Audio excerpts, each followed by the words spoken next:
Hi guys, let's start the lecture now. Previous class में आपने पढ़ा था कंटूर के कॉन्सेप्ट्स को। उसी के कंटिन्यूएशन में एक और भी छोटा सा पोर्शन है जो हम लोग अभी डिस्कस करने जा रहे हैं, दैट इज एरिया वॉल्यूम। सो इसी में आपने कल की क्लास में लिखा था चैप्टर 5B, ठीक है, उसमें contour and area volume. Now the second part which is area volume we are going to start now. और इसके अंदर सबसे पहला पार्ट स्टार्ट करते हैं, ठीक है, एरिया कैलकुलेशन। एरिया तो हम लोग अभी जो देखने जा रहे हैं, सबसे पहले एरिया देखेंगे, फिर इसका वॉल्यूम पार्ट देखेंगे। लेकिन जरा ये सोचो कि एरिया जो कैलकुलेशन अभी आप सीखने जा रहे हो, आखिरकार ऐसा क्या स्पेशलिटी जिसमें सर्वे में आपको एरिया कैलकुलेशन पढ़ना पड़ रहा है। आप एरिया का कैलकुलेशन तो वैसे भी जानते हो, एरिया किस तरीके से कैलकुलेट होती है, वॉल्यूम आपको स्टैंडर्ड फार्मूलाज याद है, ठीक है, तो आपको मालूम है कि एरिया और वॉल्यूम किस तरीके से निकाली जाती है। लेकिन सर्वे में इस पर्टिकुलर टॉपिक को क्यों रखा गया है, क्योंकि सर्वे में आप ग्राउंड के अलग अलग टाइप्स के मेजरमेंट करते हैं, जिसमें ग्राउंड का शेप इरेगुलर भी हो सकता है। आप इस बात को ऐसा समझो कि जैसे मान लो कि ग्राउंड है, और ग्राउंड हमेशा जरूरी नहीं है कि जहां पे आप सर्वे कर रहे हो वो एग्जैक्टली रेक्टेंगुलर शेप में ही हो। ऐसा भी हो सकता है कि इरेगुलर शेप होती हो। जैसे कि एक छोटा सा एग्जांपल ले लो, मैं बोलूं कि ये है ग्राउंड, पूरी तरीके से इरेगुलर है, चेन सर्वे में करके मालूम चला कुछ ऐसा है ग्राउंड का शेप किसी पर्टिकुलर लोकेशन पे, और इसका हम लोग सर्वे करने जा रहे हैं कि भाई इसकी टोटल एरिया क्या है। तो अगर मैं आपसे ये पूछूं कि अगर यही शेप कुछ इस तरीके से होती, रेक्टेंगुलर शेप में होती, तो हम लोग क्या करते हैं, यहीं पे this is L and this one is B, we will measure what is the length of the area and what is the width of the area. और उस तरीके से हम लोग एरिया को निकाल लेते कि इस एरिया का इस पर्टिकुलर प्लॉट का जो टोटल एरिया बना वो L इंटू बी हो गया, रेक्टेंगुलर होता तो। इसी तरीके से कोई दूसरा शेप होता, मान लो ट्रेपेजॉइडल, तो उस तरीके से भी हम लोग को मालूम है कि इसका फॉर्मूला क्या है। तो कभी भी इस टाइप का जो वेल नोन शेप है, उस केस में आप जानते हो कि एरिया और वॉल्यूम का कैलकुलेशन कैसा होता है। So there is no any challenge in this type of the shapes. लेकिन जब ग्राउंड पे किसी पर्टिकुलर प्लॉट का आप सर्वे करते हो, तो उस प्लॉट का सर्वे करने में the shape of the area may not be regular, you will gate irregular something like this. अब अगर ऐसा सिचुएशन आ जाए कि शेप कुछ ऐसा हो, तब फिर प्रॉब्लम है कि हम लोग किस तरीके से एरिया का मेजरमेंट करेंगे। सो अब इसी को पूरा करने के लिए मैं आपको चेन सर्वे का एक टेक्निक समझाता हूं कि किस तरीके से करते हैं। अब देखो, मैंने आपको पहले ही कह दिया कि इस बार जो हमारा इंटेंशन है वो है एरिया कैलकुलेट करना। तो इस बार जो हम लोग चेन सर्वे करेंगे, किसी एक स्टेशन से स्टार्ट किया और हमने एक बेसलाइन बना दिया, मान लो this one is the baseline, ठीक है। अब इस बेसलाइन से we have taken so many offsets, लेकिन ऑफसेट्स ऐसे भी लिए जा सकते हैं कि जैसे मान लो कि ये यहां से 0 चेनेज से स्टार्ट किया, ठीक है, उसके बाद 30 मीटर चेनेज पे एक हमने ऑफसेट लिया है, समथिंग कुछ O1 ऑफसेट। फिर आगे यहां पे 45 मीटर चेनेज पे एक और ऑफसेट लिया है O2। फिर यहां पे मान लो 70 मीटर चेनेज पे एक और ऑफसेट लिया है, यहां पे O3। फिर यहां पे मान लो कि यहां पे दिस इज 90 मीटर चेनेज पे एक और ऑफसेट लिया है, फिर एक और ऑफसेट लिया, कुछ ऐसे। तो आप ना टेक्निक समझो कि हम लोग कैसे पूरा एरिया निकालेंगे। मैंने क्या बताया कि अभी जो आप चेन सर्वे कर रहे हो, इसमें हमारा इंटेंशन है कि हम लोग एरिया निकालें। जैसे मान लो कि ग्राउंड पे कोई ऐसी इरेगुलर प्लॉट है और मैं चेक करना चाहता हूं कि कितनी जमीन कितनी है, what is the total area of the plot. और उस एरिया ऑफ द प्लॉट पता करने के लिए हम लोग क्या करेंगे, कुछ मेजरमेंट्स करेंगे। तो एक हमने बेसलाइन बना दिया बीच में, उसके बाद उस बेसलाइन से अलग अलग पॉइंट्स पे हमने ऑफसेट लिए। लेकिन इस पर जो ऑफसेट ले रहे हैं ना, उसमें कोई फीचर्स के लिए ऑफसेट नहीं है। आप ध्यान से देखो और याद करो ऑफसेट का डेफिनेशन। आपने सर्वे में यही तो पढ़ा था कि offset is basically the lateral measurement taken with respect to the survey line for any feature. It is generally taken at 90 degree angle due to shortest, right. It can be taken at any other angle also. ये आप पढ़ चुके हैं already. लेकिन अभी जो मैं आपको केस दिखा रहा हूं, इसमें हमारा इंटेंशन सर्वे करना नहीं है, इसमें हमारा इंटेंशन है एरिया का पता लगाना। तो इस केस में हम लोग क्या कर सकते हैं कि पहले इस एरिया को 2 प्लॉट में डिवाइड कर दिया by drawing this line called as the base line. अब जरा सोचो कि जब हमें बेसलाइन मिल चुकी है, तो ये हमारी बेसलाइन है और उस बेसलाइन से हमने अलग अलग ऑफसेट्स मेजर किए। लेकिन ऑफसेट मैं किसी फीचर के लिए मेजर नहीं कर रहा हूं। जैसे कि आप जानते हो ना कि ऑफसेट किसी ट्री, पोल या फिर कोई रिवर, पॉन्ड, इस तरीके से किसी ना किसी बॉडी, किसी न किसी ऑब्जेक्ट के लिए आप मेजर करते थे। यहां पे जो आप मेजर कर रहे हो वो किसी ऑब्जेक्ट के लिए है ही नहीं, ये सिर्फ इस एरिया का बाउंड्री तक हमने मेजर किया है ताकि हम इसका टोटल एरिया निकाल सकें। अब किस तरीके से एरिया निकलेगी वो मैं आपको एक आइडिया देता हूं कि किस तरीके से निकलेगी। अब इसके कई सारे समझाऊंगा।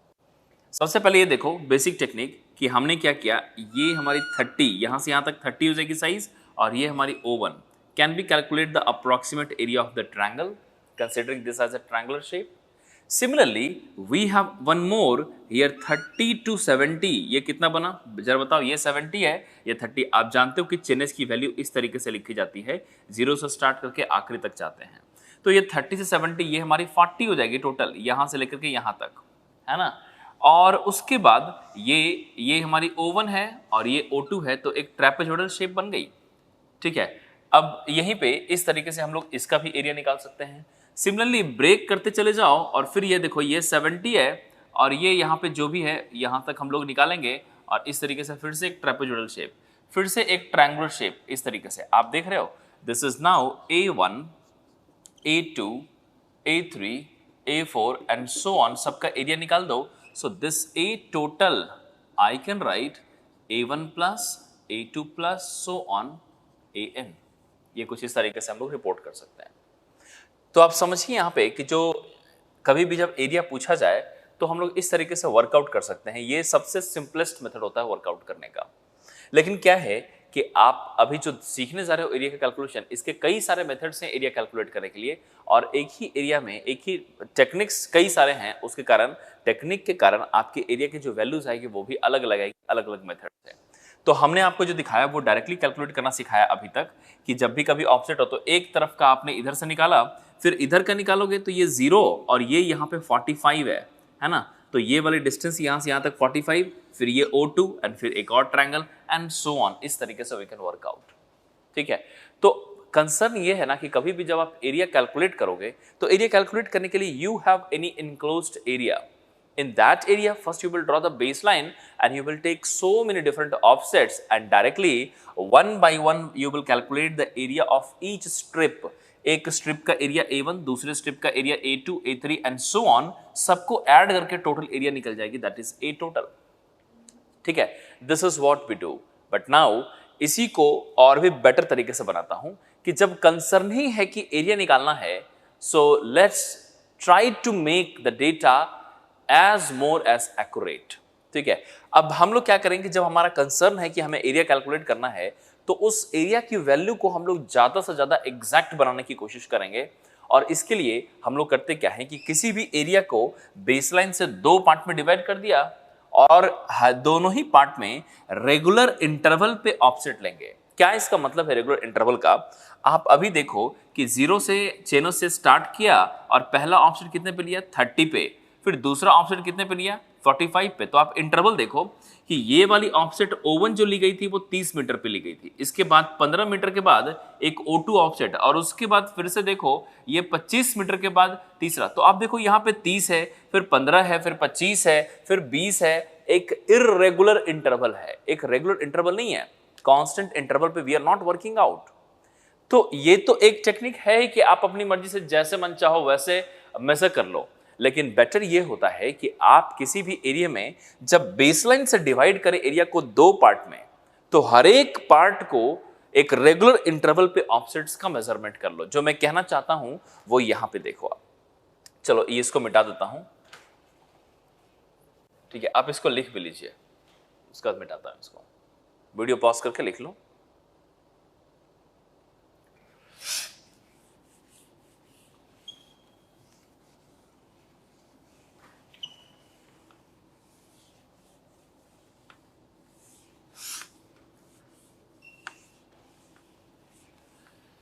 देखो अब यहां से हम लोग देखें तो सबसे पहले तो आप ये समझो कि suppose you have any area something like this, irregular shape हमने बोला, and now this one is the base line we have, this one is the base line, ठीक है, base line.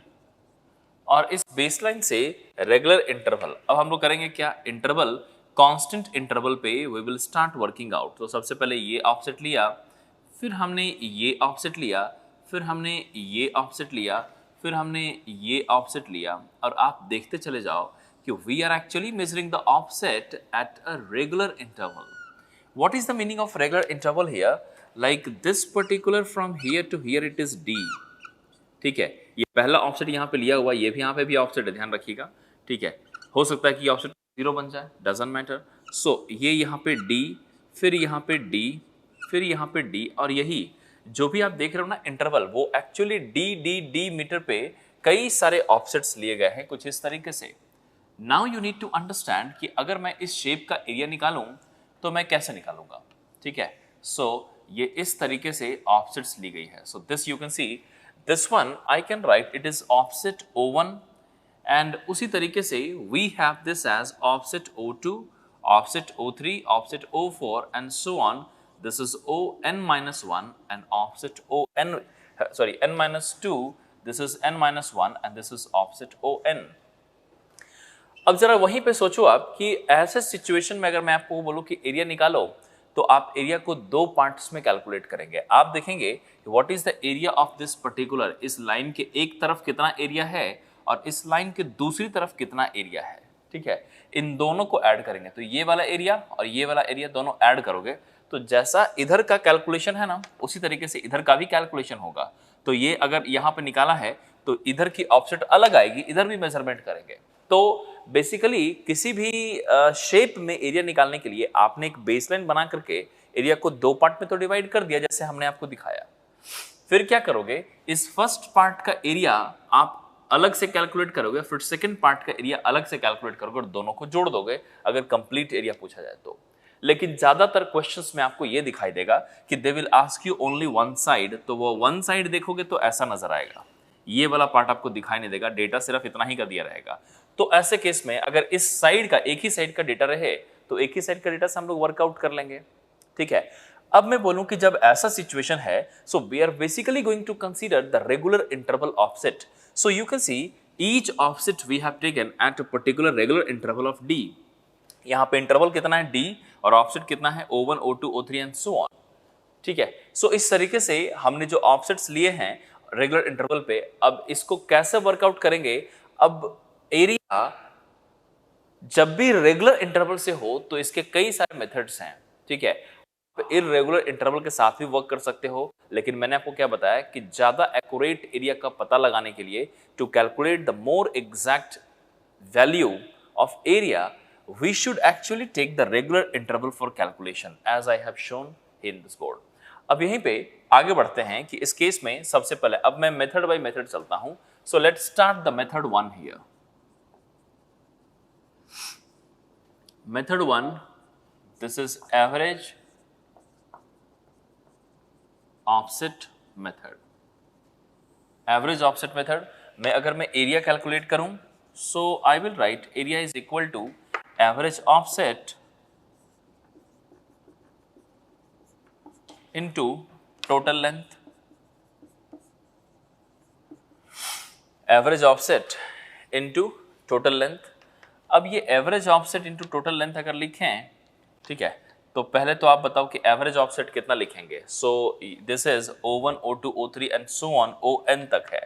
So I will write this is O1 plus O2 plus so on On whole divided by n, यही हो जाएगी average offset, and multiplied by total length कितनी हुई.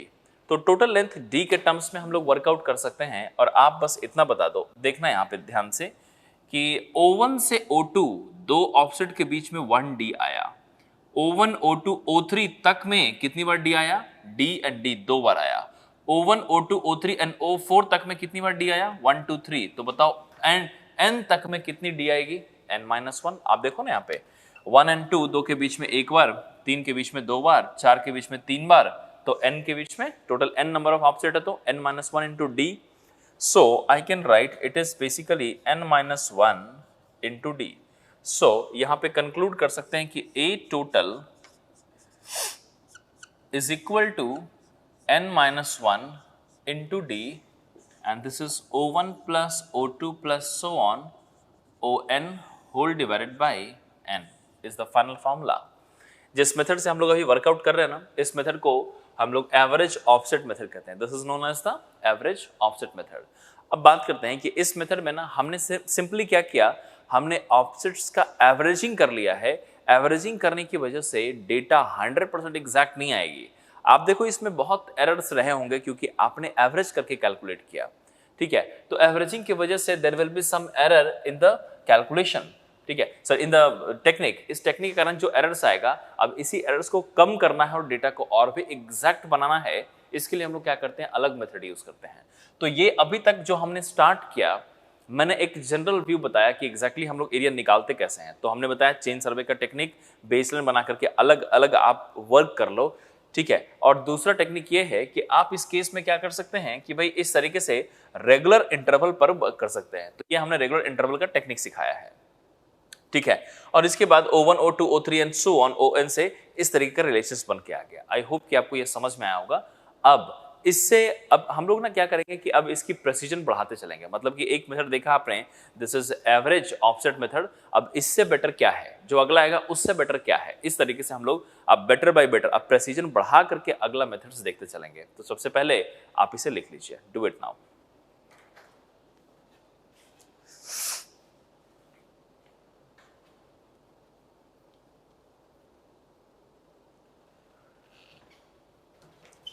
Now we'll move to method 2.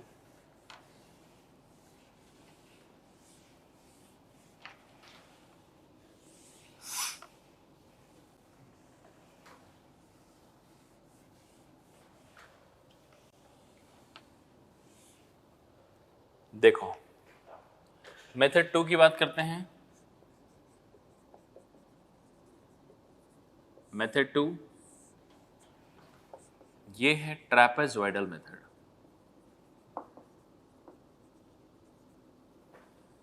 अभी जो हमने आपको बताया था ना, एक एग्जांपल से बताया था ना, वो भी ट्रैपेजॉइडल मेथड ही है। जैसे कि मान लो कि अब ना इर्रेगुलर इंटरवल, रेगुलर इंटरवल दोनों में देखो, ठीक है। अब यहीं पे मैं बोलूं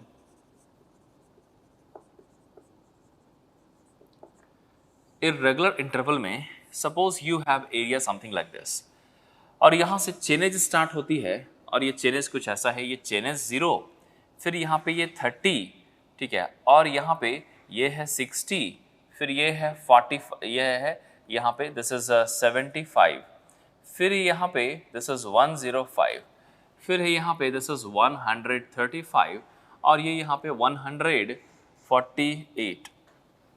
आप देख रहे हो इसी में ही।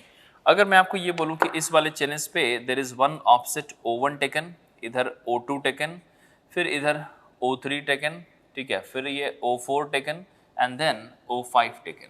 तो आप बता दो इस केस में अगर मैं पूछूं कि एरिया निकालना है, तो एरिया निकालना काफी आसान हो गया ना। करना क्या है कि जो इरेगुलरिटी है उसको स्ट्रिप बाय स्ट्रिप सॉल्व करोगे तो आप ज्यादा एग्जैक्ट वे में कैलकुलेट कर पाएंगे। अब यहाँ पे एवरेज ऑफसेट से करोगे आप, तो होगा क्या, एवरेज ऑफसेट से करने से कि एरर्स काफी ज्यादा एक्यूमुलेट हो जाती है। ध्यान रखना है, एवरेजिंग करोगे तो एरर तो आएगी, वो एग्जैक्ट मिलेगी नहीं।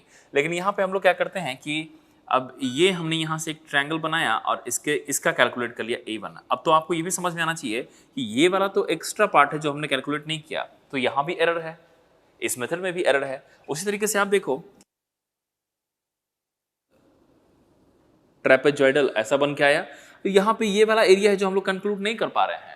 हम लोग क्या करेंगे, ये वाला एरिया प्लस ये वाला एरिया एंड सिमिलरली ये वाला एरिया A3, यहाँ पे भी एक्स्ट्रा एरिया हो गया, फिर यहाँ पे भी एक्स्ट्रा एरिया हो गया समथिंग, और ये भी एक्स्ट्रा हो गया, देख लो ये हो गया। तो आप देखो इन सब को जोड़ते चले जाओ। So this extra amount of the area we are not including in this because we are going to consider the shape always as a trapezoidal.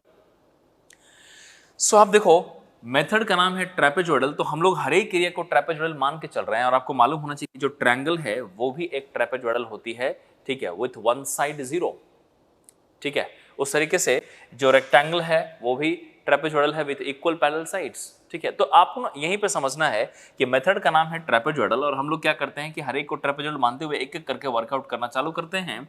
और ये वाला एक्स्ट्रा पार्ट जो इंक्लूड नहीं कर रहे हो उससे थोड़ी सी एरर एक्यूमुलेट होगी, लेकिन ये वाली एरर पिछले मेथड में जितनी एरर बनती थी उससे काफी कम है। मैं फिर से बोलता हूं कि ये जो एरर है इन सभी एरर को जोड़ दो आप, तो जितनी एरर आ रही है इसकी वजह से कि हमने स्ट्रिप बाय स्ट्रिप ट्रेपेजॉइडल माना, तो उसकी वजह से जो एरर्स बनती है वो एरर प्रीवियस मेथड जो डिस्कस किया था that was average offset method, उस मेथड में जितनी एरर आती है उससे काफी कम है, और इसीलिए इस मेथड को हम लोग प्रीवियस मेथड से ज्यादा एक्यूरेट कहेंगे। तो ये एक टेक्निक है, ठीक है। अब यहीं पे अगर इसी को रेगुलर इंटरवल पे कर दिया जाए, तब देखो रेगुलर इंटरवल में यहीं पे रेगुलर इंटरवल, तो रेगुलर इंटरवल पे नाउ आई विल मार्क, ये है एरिया और ये है शेप। अभी अब मैंने बता दिया ना कि जैसा इधर करेंगे वैसा ही अदर साइड में भी होगा, तो एक साइड में हमने बता दिया, दूसरे साइड में भी बिल्कुल वैसा ही होगा। अब यहां से रेगुलर इंटरवल में समझो कि ये यहां पे एक ऑफसेट यहां पे आ गई, दिस इज O1, फिर ये O2, फिर ये O3, फिर ये O4 एंड सो ऑन। आप देखते चले जाओ, इस तरीके से we can work out and like this. अब यहीं पे देखो आप, दिस आई कैन राइट यहां से,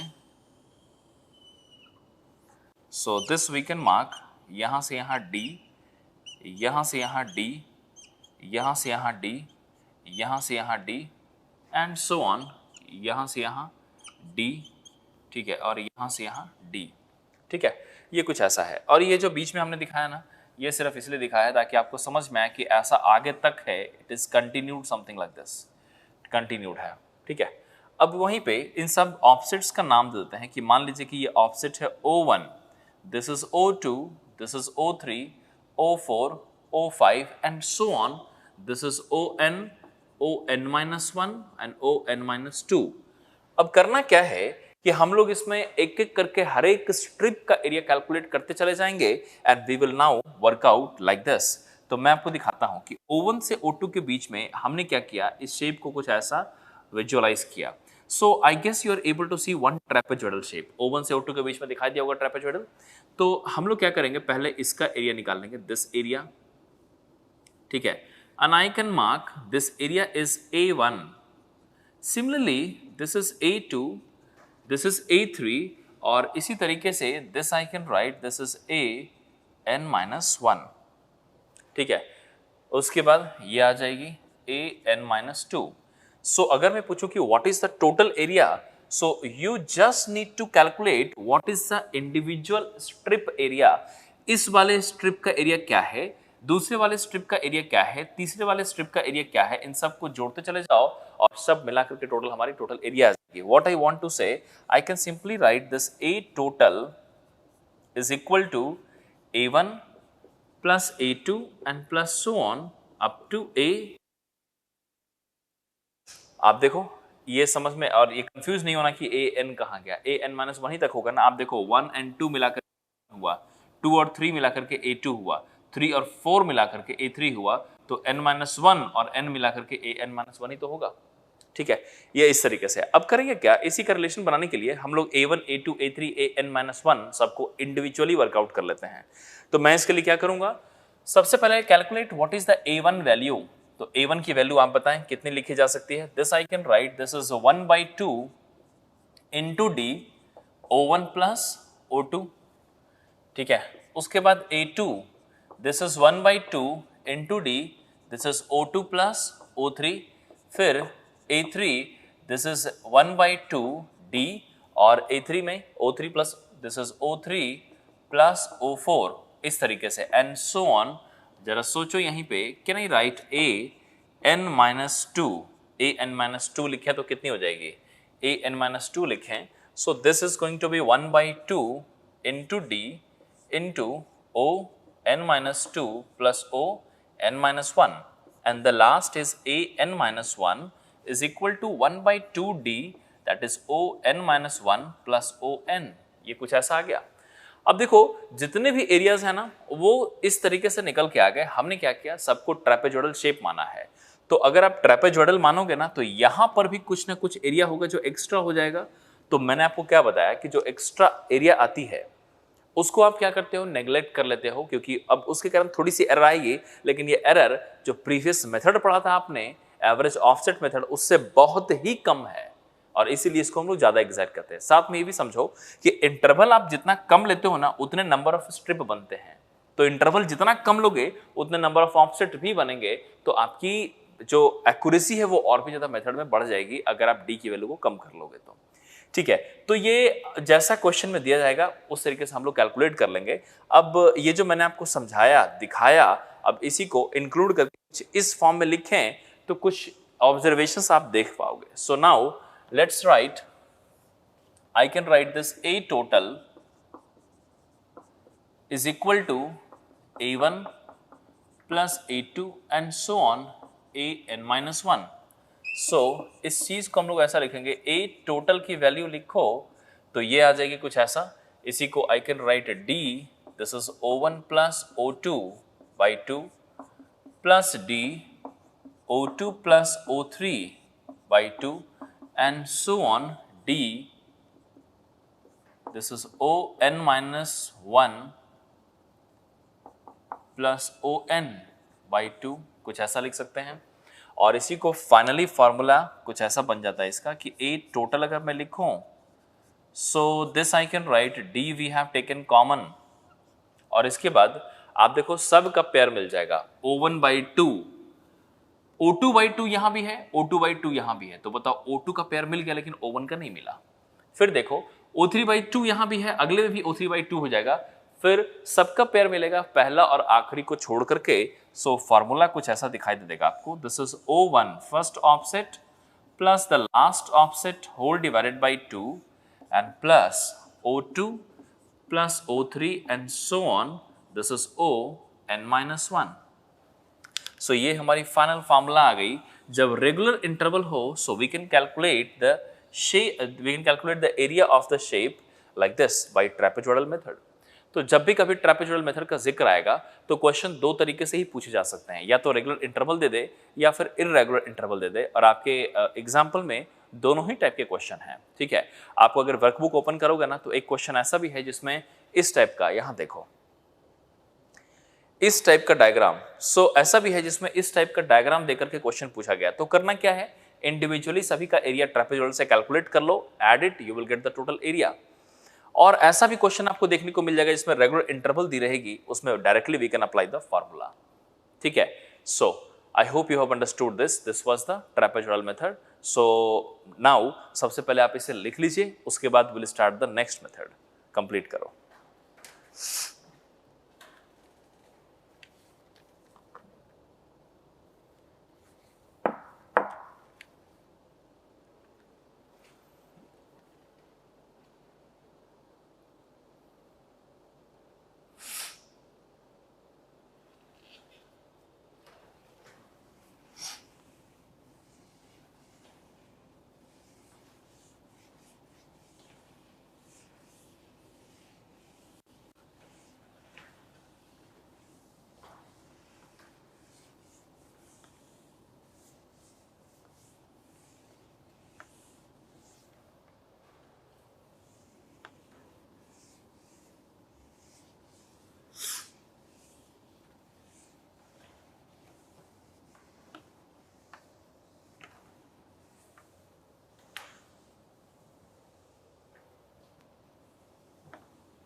चलो देखो, नेक्स्ट है मेथड 3 एरिया में, method 3 and this one is Simpson's rule.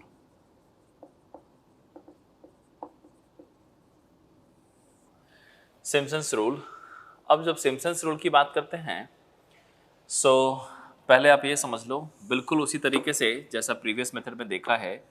सो ये है कोई शेप जिसका हमें एरिया कैलकुलेट करना है।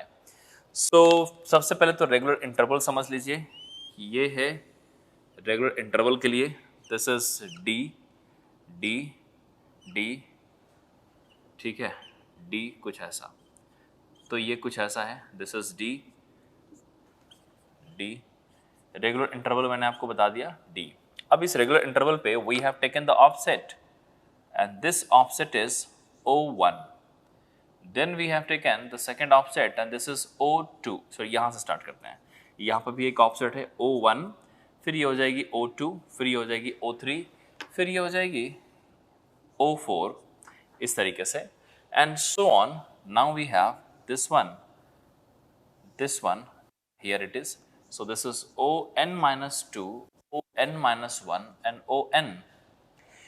आप देखो इस मेथड में जब भी हम लोग एरिया कुछ कैलकुलेट करते हैं ना, एक और दिखा देता हूं, ठीक है। तो यहाँ पे जब भी हम लोग एरिया कैलकुलेट करेंगे तो एक बात का बहुत ही ज्यादा ध्यान रखना है, ठीक है, कि this method works with a set of 2 strip. इस मेथड में ना एक स्ट्रिप जो पहला वाला A1 है ना, ये जो देख रहे हो O1 O2 के बीच में, इसका एरिया ना इंडिविजुअली नहीं निकाल पाओगे आप, क्योंकि इस मेथड में वर्क करने के लिए आपको 3 अलग अलग ऑफसेट चाहिए। तो अगर 3 ऑफसेट यूज करोगे तो O1 O2 O3 3 यूज हुआ, और ये O1 से लेकर के O3 तक टोटल एरिया दे देगा। जो मैं कहना चाहता हूं वो ये वाला एरिया है, आप देखिए यहां से, this area we are talking about. So including both the things like A1 and A2, ये यहां पे देखो, ये हो जाएगा कुछ, this we have as A1 and this we have as A2।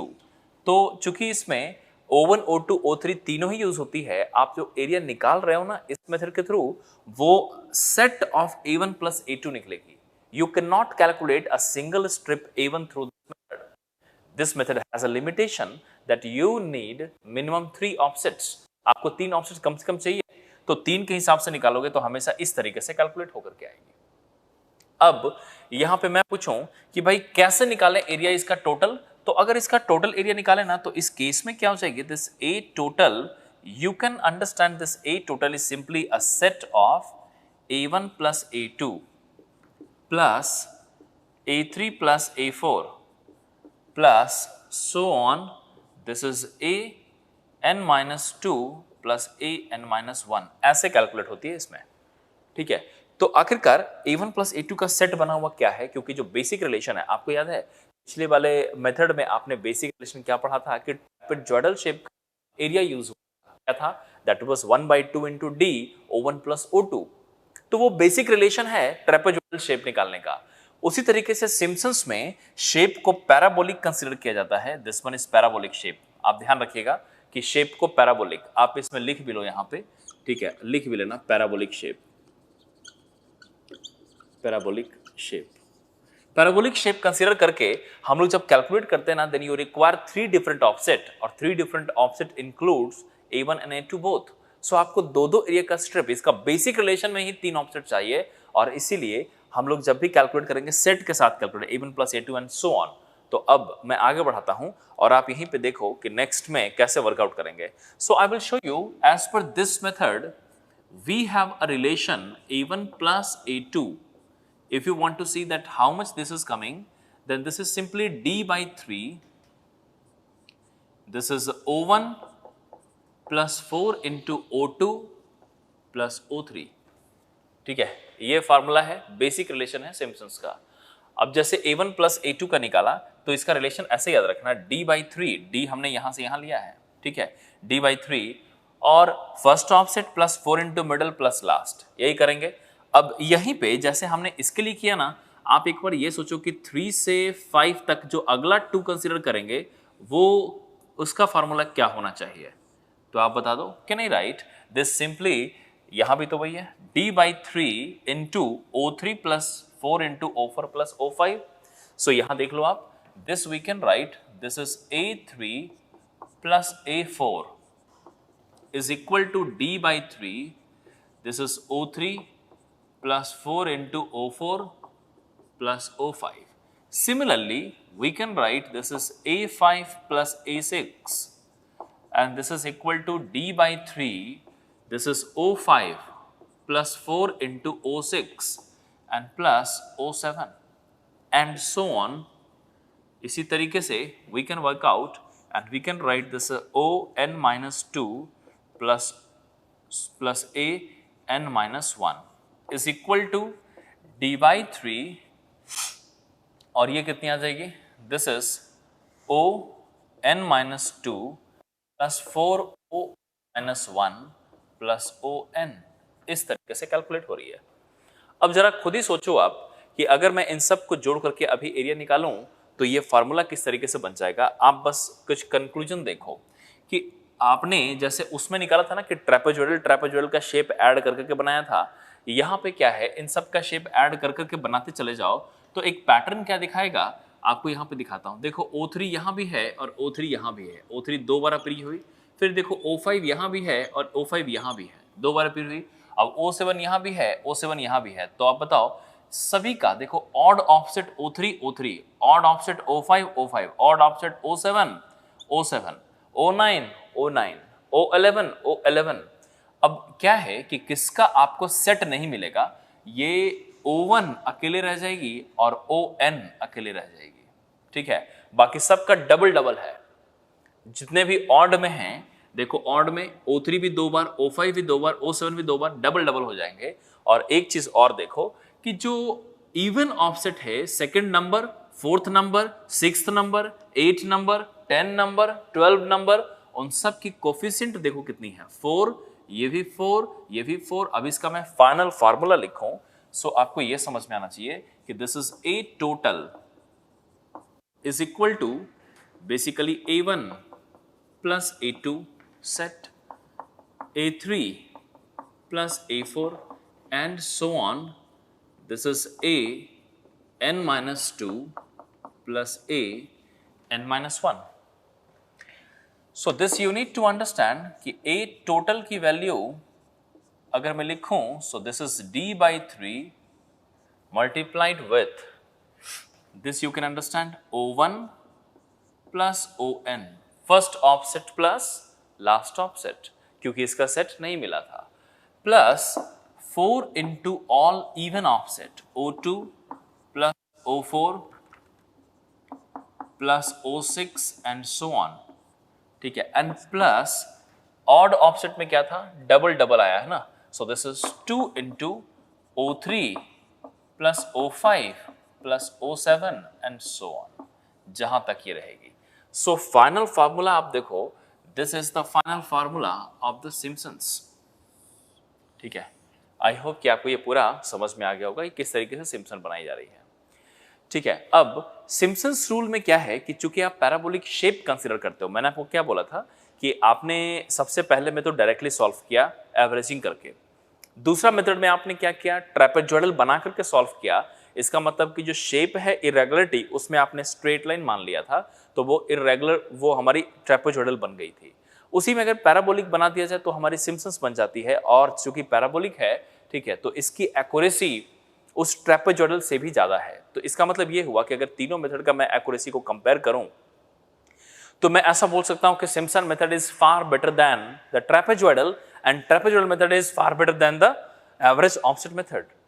ये तीन मेथड्स हैं, लेकिन जो सिम्पसन आप अभी पढ़ रहे हो, इसमें एक और भी कॉन्सेप्ट आप सीख लीजिए कि जब भी हम लोग सिम्पसन की बात करते हैं ना, एक लिमिटेशन है सिम्पसन्स में कि आप जब भी वर्क करोगे आपको ना कम से कम 3 ऑफसेट के साथ वर्क करना पड़ेगा, और वो यहां देखो, तो मैं बोलूं 1 2 3 के साथ वर्क करो तो कम से कम 3 ऑफसेट चाहिए, उससे ज्यादा चाहिए तो आपको 3 4 5 तक चाहिए, उससे ज्यादा चाहिए तो 6 7 5 6 7 तक चाहिए। मतलब कि आप देखो, या तो 3 के साथ वर्क करेगा, या तो 5 के साथ वर्क करेगा, या तो 7 के साथ वर्क करेगा, या तो 9 के साथ वर्क करेगा।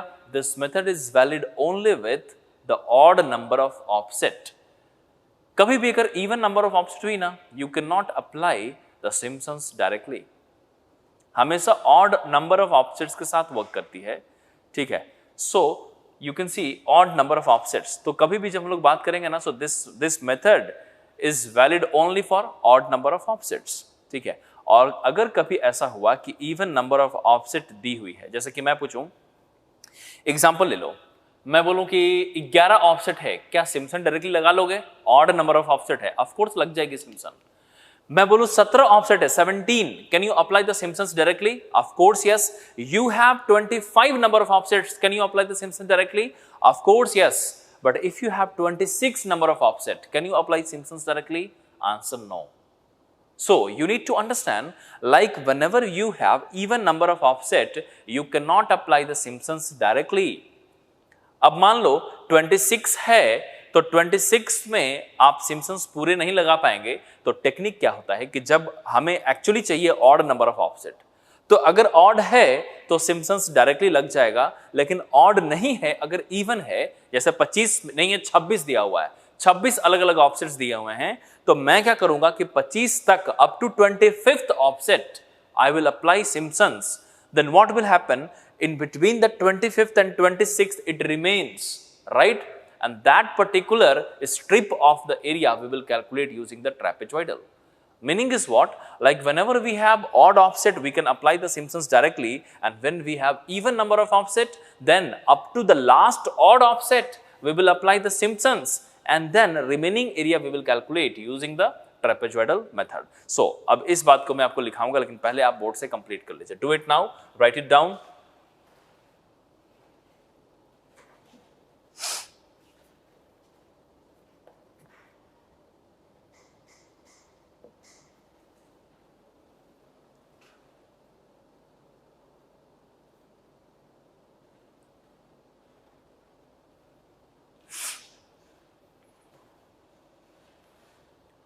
इस मेथड में एक नोट लिखो, एक नोट मेंशन कीजिए लास्ट में.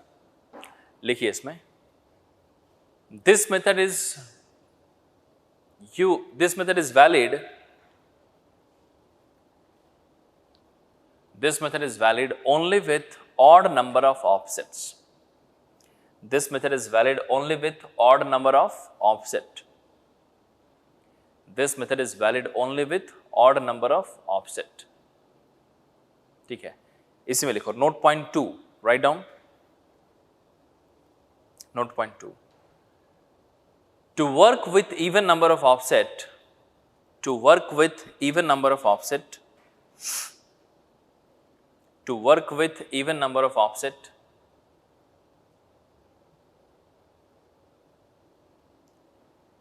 Simpsons should be applied up to the last odd offset. Simpsons should be applied up to last odd offset. Simpsons should be applied up to last odd offset, and the remaining area should be calculated, and the remaining area should be calculated using trapezoidal rule, and the remaining area should be calculated using trapezoidal rule. ठीक है, चलो इसको stop करते हैं और अब एक question करेंगे हम लोग. तो मैं आपको एक क्वेश्चन देता हूं, that is question number 12, page number 77 पे है. Page number 77, question number 12. Page number 77, question number 12. ध्यान से पढ़ो क्वेश्चन को और आंसर करो इसको.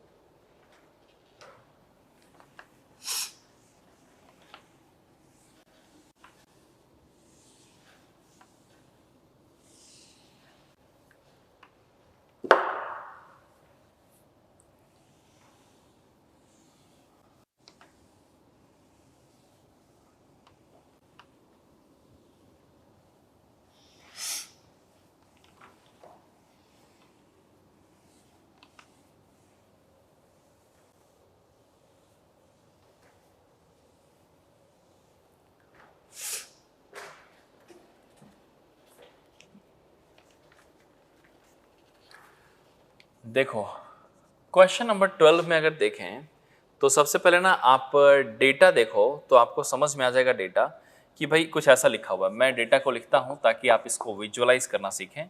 डिस्टेंस दिया हुआ मीटर में और ऑफसेट दिया हुआ है. ऑफसेट ये भी है मीटर्स में.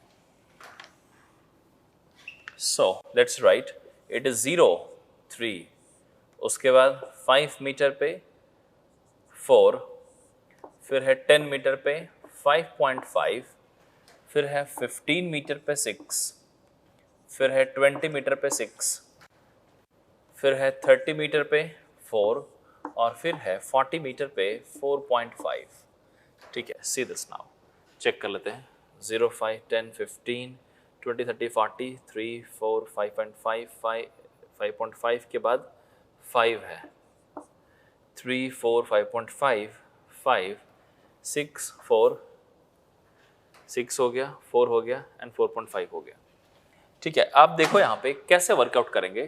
तो आप पहले ना विजुअलाइज करो कि यहाँ पे ये 0 से 5 5 मीटर, 5 से 10 5 मीटर, 10 से 15 5 मीटर, 15 से 20 5 मीटर और 20 से 30 10 metre. So hold down and you can see कि यहाँ से यहाँ तक d की वैल्यू कितनी आई, तो आप बोलोगे 5 मीटर।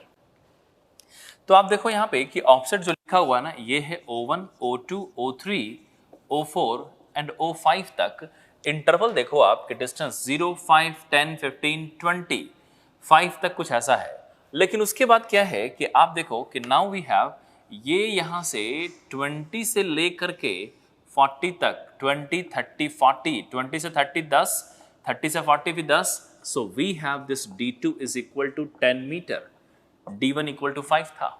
और नाउ वी हैव, याद देखो ये है O5, फिर ये O6 और ये है O7। ठीक है, अब आप इस तरीके से वर्क करोगे तो आपको तो सबसे पहले ये समझ में आना चाहिए ना कि इस क्वेश्चन में जो दिया हुआ है वो इंटरवल को चेंज कर दिया है, तो कैसे वर्कआउट करोगे। सिंपल सी बात है, दो पार्ट में करना पड़ेगा।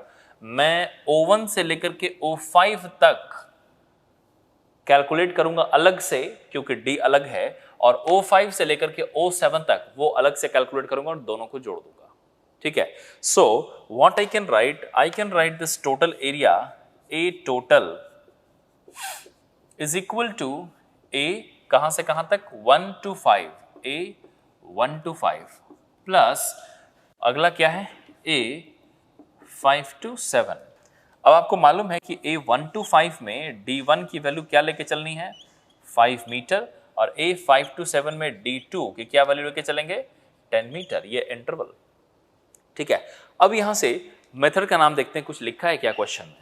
इन्होंने लिखा है the area between the survey line and the hedge by trapezoidal method clearly mention किया हुआ है। ठीक है, तो ट्रेपेजॉइडल मेथड से विल सॉल्व इट, देखेंगे कितनी आ रही है। सो इसको अगर मैं सॉल्व करूं तो सबसे पहले I can write this is A total is equal to कितनी हो जाएगी, दिस इज D और this one is O1 plus O5 by 2 plus O2, O3, O4, यही हो जाएगी।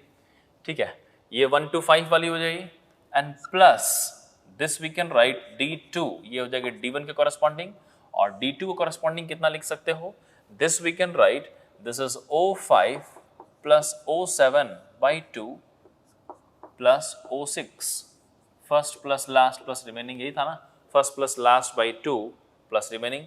अब यहां से अगर मैं इसको वर्कआउट करूं तो आपको सब कुछ मालूम है, D1 की value 5 metre, and now O1 कितनी है चेक कर लो, 3 प्लस फिफ्थ क्या है, 6 divided by 2, and plus 4 plus 5.5 plus 5। ठीक है, एंड प्लस कितना मीटर, 10 मीटर, और 10 मीटर के हिसाब से I can right O5 O7, so this is 6 plus 4.5, 6 plus 4.5 by 2 and plus 4। ठीक है, सो इसकी वैल्यू चेक कर लेते हैं कितनी है। So this we can understand, ये हो जाएगी 4 plus 5.5 plus 5,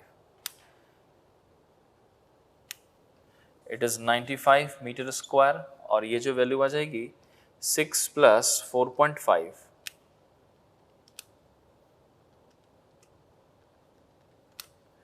this is 92.5, check कर लो, plus 95, and this value 187.5 metre square is the area, 187.5 metre square, check कर लो कोई option.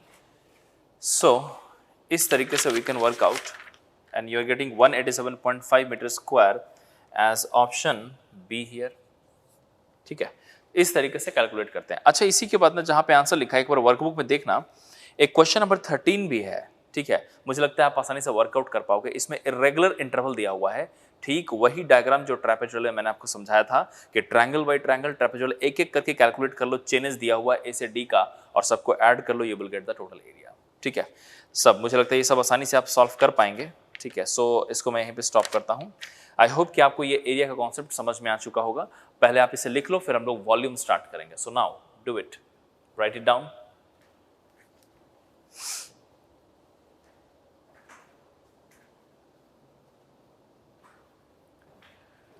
So let's start the concept of volume.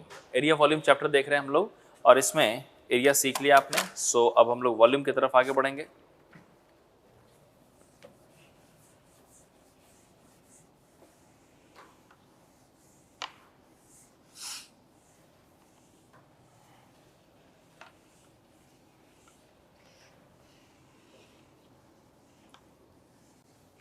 देखो जिस तरीके से वॉल्यूम का कैलकुलेशन किया था ना, वॉल्यूम में दो ही मेथड हैं जो आपके कंसर्न हैं। ये दोनों मेथड, एक है ट्रेपेजोइडल, दूसरा है सिम्पसन्स। ठीक है, so let's start with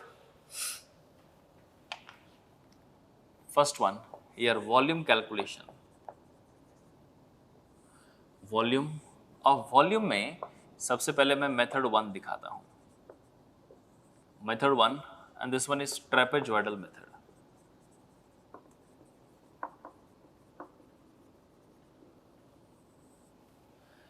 trapezoidal method. So आप पहले समझो कि ट्रेपेजोइडल मेथड किस तरीके से वर्क होगा। Look at this.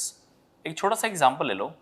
आप ना किसी में भी वॉल्यूम अगर निकालना चाहते हो तो जो एरिया वाला टेक्निक आपने पढ़ा था ना, याद होगा आपको। एरिया वाला टेक्निक क्या था कि आपने एक रेगुलर इंटरवल पे ऑफसेट लिया था। ठीक है, ठीक उसी तरीके से हम लोग क्या करेंगे, रेगुलर इंटरवल पे क्रॉस सेक्शनल एरिया कट करेंगे और चेक करेंगे क्रॉस सेक्शनल एरिया क्या है। तो आप ये समझना है इस बार कि किसी भी वॉल्यूमेट्रिक, कहीं पे भी अगर वॉल्यूम निकालना हो इरेगुलर शेप का, तो रेगुलर इंटरवल पे हम लोग क्रॉस सेक्शनल एरिया को मेजरमेंट करते चले जाएंगे और वहीं से वॉल्यूम का कैलकुलेशन हो जाएगा। So now I will show you. जैसे मान लो कि this one is embankment we have.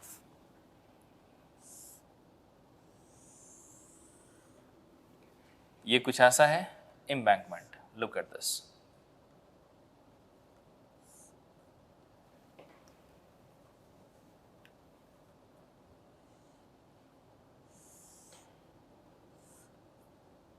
ये कुछ ऐसा है एम्बैंकमेंट।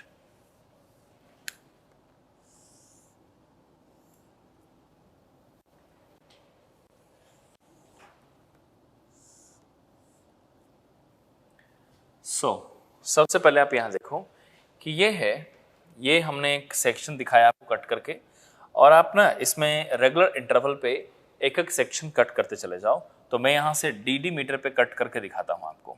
ठीक है, जैसे मान लो जैसे पिछले वाले केस में किया था ना, ठीक उसी तरीके से डी मीटर इंटरवल पे मैं क्रॉस सेक्शनल एरिया कट करके दिखाता हूँ। तो आई विल शो यू कि ये यहाँ से D metre, D metre, D metre and so on, d meter, कुछ ऐसा। So what you can do is, here it is the section something like this, then we have a section something like this, then we have a section something like this, then we have a section something like this।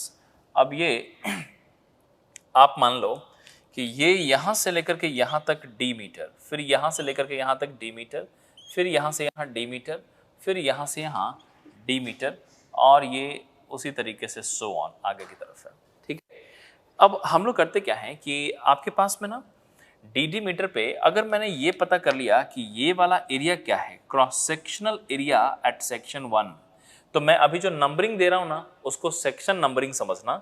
ये है section 1, section 2, section 3, section 4 and section AN-1, और ये हो जाएगी section N। जरा सोचो आप कि हमें करना क्या है कि डी मीटर इंटरवल पे हमने एक सबसे पहला सेक्शन कट किया, and I will check what is the cross sectional area A1 here. Once you get the cross sectional area A1, you have a similar cross sectional area. ठीक है, तो diagram जो मैंने बनाया है उसमें टॉप मैंने स्ट्रेट दिखाया है और नीचे ना इरेगुलर है, जिसकी वजह से एरिया 1 और area 2 will not be same, area 3 will not be same. तो नीचे इरेगुलरिटी होने के कारण, ठीक है, ये हमारा एक क्रॉस सेक्शन एरिया बना, फिर डी मीटर पे एक और क्रॉस सेक्शन एरिया, फिर डी मीटर इंटरवल पे एक और cross sectional area. So we have the cross sectional area at different sections as, ये हो जाएगी A1 एरिया, ये हो जाएगी A2 एरिया, ये हो जाएगी A3 एरिया, ये हो जाएगी A4 एरिया, और यहाँ पे सेक्शन का नंबरिंग करना था। सो ये हो जाएगी दिस इज N-1 नंबरिंग और ये N। सो यहाँ पे मैं लिखूंगा this is A N minus 1 area और ये हो जाएगी ए nth एरिया। तो हमारे पास n नंबर ऑफ सेक्शंस हैं और हर एक सेक्शन पे हमने क्रॉस सेक्शनल एरिया कट करके चेक किया हुआ है। So now what are the different datas you have? You have all the cross sectional area which we have measured at a regular interval of d. So जब ये वाली चीज मिल जाती है ना तो वॉल्यूम का कैलकुलेशन बहुत ही आसान। करना क्या है, जो फॉर्मूला अभी अभी आपने डिराइव करके पढ़ा ट्रेपेजॉइडल, ठीक उसी फॉर्मूले में करना क्या है कि जहां जहां ऑफसेट लिखा था वहां वहां क्रॉस सेक्शनल एरिया, आप सोचो ना सब कुछ सेम है। Here we have the similar type of interval, we have a similar section, but instead of measuring the offset at any particular section, we are going to measure the cross sectional area. So जैसे ही हमें cross sectional area मिल गई, we can easily calculate what is the volume. So I will write the total volume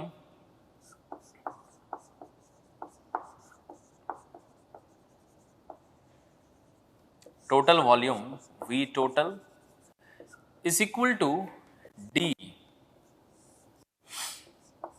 A1 plus AN by 2, first plus last by 2 and plus A2 plus A3 and so on AN minus 1। तो ये आ जाएगा इस फॉर्मूले से, this you can सी। ठीक है, आई hope कि आपको ये समझ में आ गया होगा। ठीक है, अब जैसा हमने ट्रेपेजॉइडल देखा ना, ठीक उसी तरीके से सिम्पसन्स को भी हम लोग यूज कर सकते हैं। सब कुछ सेम है, सारा टेक्निक, सिर्फ क्या करना है कि जहां जहां एरिया के फॉर्मूले में ओ से ऑफसेट लिखा था उस तरीके से सेम वॉल्यूम का फॉर्मूले में जहां जहां ऑफसेट लिखा था वहां वहां क्रॉस सेक्शनल एरिया से रिप्लेस कर दो। So I can write in method 2, we can write one more formula, method 2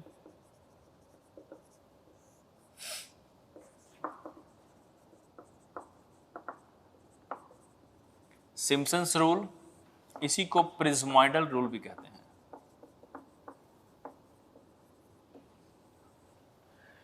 जो सिम्पसन्स है ना उसको प्रिज्मोइडल भी कहा जाता है यहाँ पे। और इस केस में if I write what is the total volume, so this V total is equal to D by 3 into, अब यहां से एक करके स्टार्ट कर दो।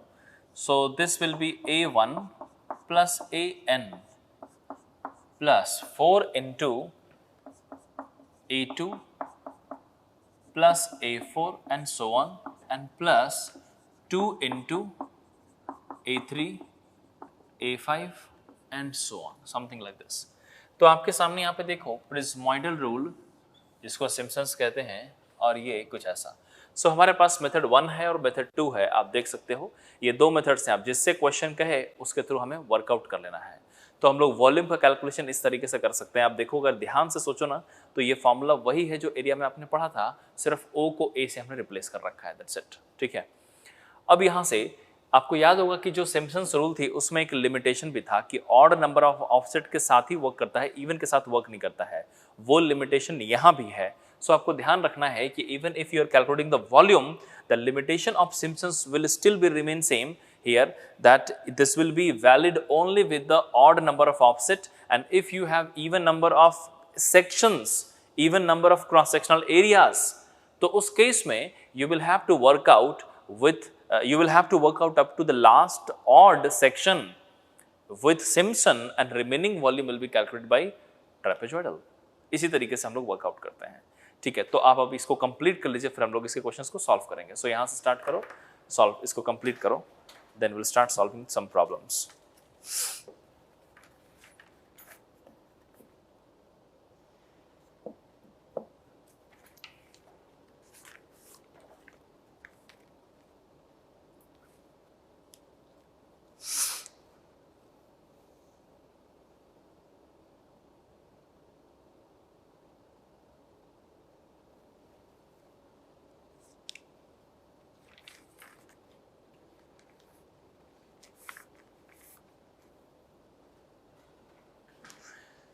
चलो सबसे पहले ना पेज नंबर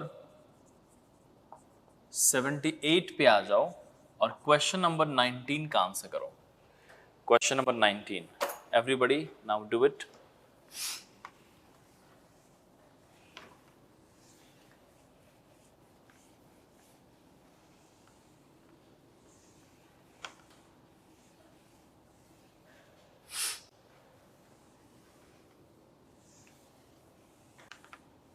मैंने आपको बोला कि साथ साथ प्रैक्टिस करते चलना है, आपका सॉल्व करना ज़्यादा ज़रूरी है, सिर्फ वीडियो नहीं देखना है, साथ में प्रैक्टिस भी करना है। तो इस क्वेश्चन को खुद से अटेम्प्ट कीजिए, पहले क्वेश्चन को समझने का कोशिश कीजिए और उसके बाद देखिए कि किस तरीके से उसका प्रोफाइल है और किस तरीके से हम लोग उसमें वर्कआउट कर सकते हैं। Think about it. जो क्वेश्चन हमने रखे हैं ऑलरेडी सब अच्छे अच्छे क्वेश्चन, सेलेक्टेड क्वेश्चन हैं। इसको वर्कआउट करने के बाद आपके सारे कॉन्सेप्ट्स वैसे ही क्लियर हो जाते हैं।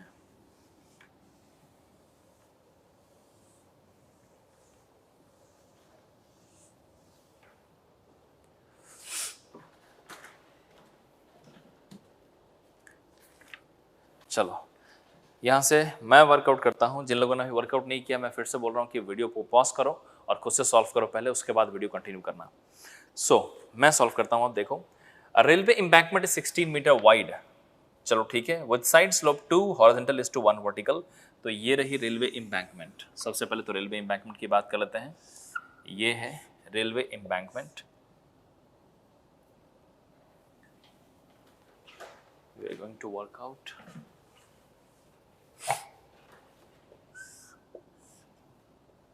ये है रेलवे एम्बैंकमेंट, दिस वन, ठीक है। और ये कुछ ऐसा है, सो समथिंग लाइक दिस।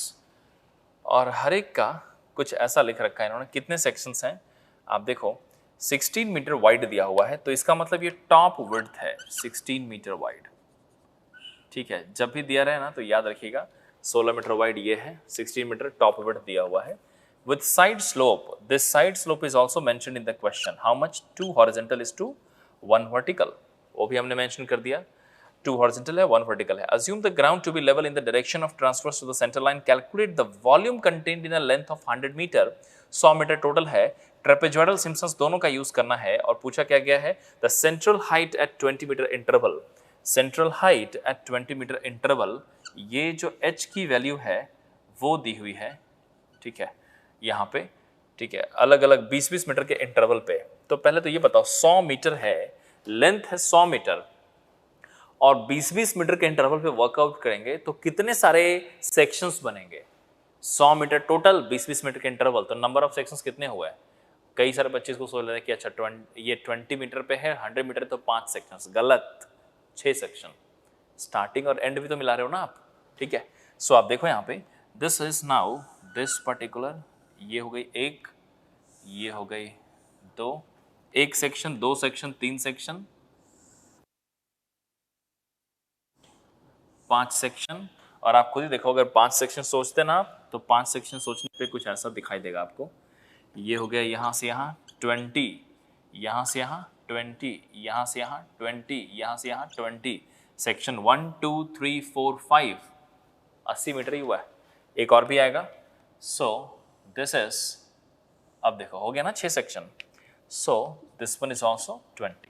अब आप देखो, we can mark the centre here, section 1, section 2, section 3, section 4, section 5 and section 6 here. ऐसे सिचुएशन में देखो, टॉप विड्थ तो कांस्टेंट है, लेकिन सेंट्रल हाइट यहाँ पे h1 दी हुई है। चेक करते जाते हैं, h1 कितना है? 2 मीटर। h2 कितना है? h2 is equal to 4.5 metre. h3 कितना है? It is 4 metre. h4 कितना है? It is 3.5। h5 कितना है? तो दिस इज रिटन 2.5 और h6 कितना है? It is 1.5। This you can see. So 2, 4.5, 4, 3.5, 2.5, 1.5, side slope 2 horizontal is to 1 vertical and so on, सब मालूम है आपको। अब यहाँ से हम लोग वर्कआउट करेंगे कि भाई इसका वॉल्यूम कैसे निकले। दोनों मेथड से वर्कआउट करना है वॉल्यूम को। तो मेथड को वर्कआउट करने से पहले आप जानते हो कि हमें बेसिकली वॉल्यूम निकालने के लिए तो हमें इस d की वैल्यू पता करनी होगी, जो कि यहाँ पे 20 है। d is 20, directly we can write this d is 20 metre. और क्या चाहिए हमें? हमें चाहिए cross sectional area A1, A2, A3। तो क्रॉस सेक्शनल एरिया के लिए क्या कर सकते हैं हम लोग? डायरेक्टली यहां से हम लोग वर्कआउट करेंगे and this we can write cross sectional area. So cross sectional area, ठीक है, A1 अगर मैं लिखूं तो मैं A1 वाला सेक्शन, ये वाला जो सेक्शन है ना, पहला सेक्शन ये वाला, इसको ड्रॉ कर दे रहा हूं, ठीक है, ताकि आप यही कैलकुलेशन हर एक में सोच सकें। तो मैं अगर इसको ड्रॉ करूं तो आप पहले देखो कि A1 सेक्शन में क्या क्या मालूम है और किस तरीके से मालूम है। लुक एट दिस, ये है सेक्शन, ये है 16 मीटर, क्वेश्चन में दिया हुआ है। ये जो हाइट है ना पहली वाली, कितना दिया हुआ है, 2 मीटर की हाइट है, ठीक है, और ये 2 हॉरिजॉन्टल इज टू 1 वर्टिकल है। तो आप बता दो जितना वर्टिकल है उसका डबल हॉरिजॉन्टल है, तो आप जानते हो कि ये अगर 2 है तो ये यहां से यहां तक 4 हो जाएगी, ठीक है। फिर सिमिलरली ये अगर 2 है तो ये यहां से यहां तक 4 हो जाएगी, और ये तो 16 है ही, तो टोटल कितनी बनी, 16 + 4 20 + 24, दिस वन इज 24, ठीक है। सो अब अगर मैं लिखूं एरिया A1, तो आप देखो ये है A1 और इसकी वैल्यू यहां पे मैं लिख रहा हूं, क्या लिख सकते हैं, 1/2 इंटू ये हो जाएगी 2 height into sum of the parallel side 16 + 24। So इसकी value I can write it is 1/2 into height which is 2 metre into 16 + 24, जितनी भी आ रही होगी, ठीक है। अब यही काम हमें सबके लिए करते चले जाना है। तो आप देखो कि एक पैटर्न अगर आप देखोगे ना ध्यान से, तो यही काम हर एक में अगर करेंगे तो आपने करना क्या है, 1/2 इंटू हाइट सबका मालूम है, ठीक है, into top width, plus top width में जो हाइट है उसका 4 टाइम्स, 2 टाइम्स इधर का 2 टाइम्स इधर का जोड़ते चले जाएंगे। सो व्हाट आई कैन राइट, अब देखते चले जाओ, this is A2 is 1/2 into height कितना है 4.5 इंटू 16 प्लस, अब बताओ 16 को अगर मैं इनकॉर्पोरेट करूं तो 16 के अलावा आप बताना कि यहाँ पे 4.5 है हाइट, तो 9 इधर 9 उधर, और 16 प्लस 9 9 18 हो जाएगी, 18 16 plus 18 and this value comes out 34, यही हो जाएगा ना। देखो ना 4.5 के हिसाब से 9 इधर प्लस 16, यही चीज पर A3 में देखो, A3, so this is 1/2 into 4.5 के बाद कितनी आ रही है 4 मल्टीप्लाइड बाई 6, और ये कितनी हो जाएगी 8 + 8 16 + 16 इज 32। नेक्स्ट A4, ये हो जाएगी 1/2, 4 के बाद कितनी है 3.5 मल्टीप्लाइड बाई 16 प्लस कितनी हो जाएगी 7 + 7 14 और प्लस 16, इट इज व्हाट 30।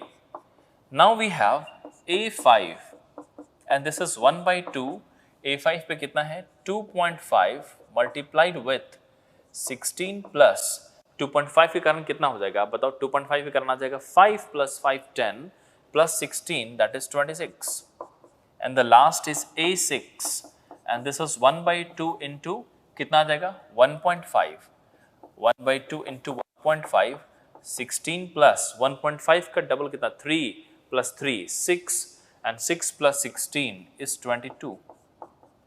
अब चेक करते हैं कितनी आ रही है। आपको मालूम है कि D की वैल्यू क्या है, D is already we have it is given in the question, so now अब यहां से इसको निकालते हैं कितनी आ रही है। so this is 16 + 24, this you are getting 40 metre square.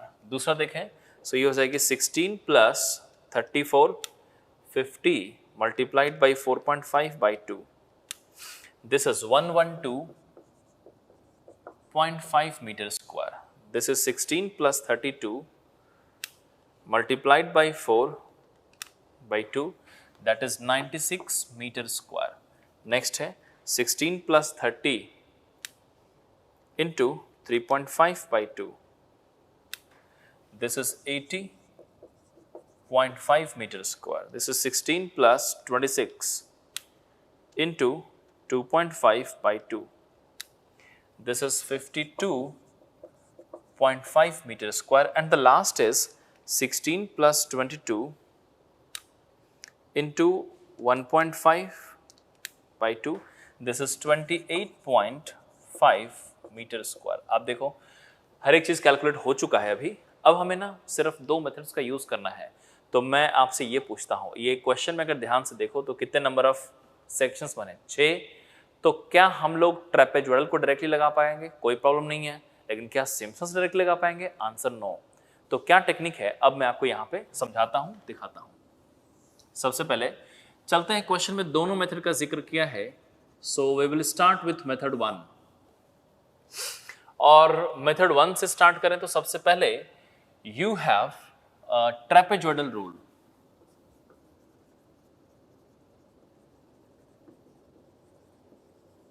Trapezoidal rule, तो ट्रेपेजोइडल रूल से हम लोग क्या कर सकते हैं, this we can write V total is equal to D into क्या हो जाएगा, 1 से लेकर 6 है ना, सो A1 plus A6 by 2 plus A2 plus A3 plus A4 plus A5, and this value I can write 20 and A1 plus A6 कितनी हो जाएगी, 40 प्लस 28.5 बाई 2। ठीक है, उसके बाद it is 112.5 plus 96 plus 80.5 and plus 52.5। Check कर लेते हैं इसकी वैल्यू। So this comes out as 40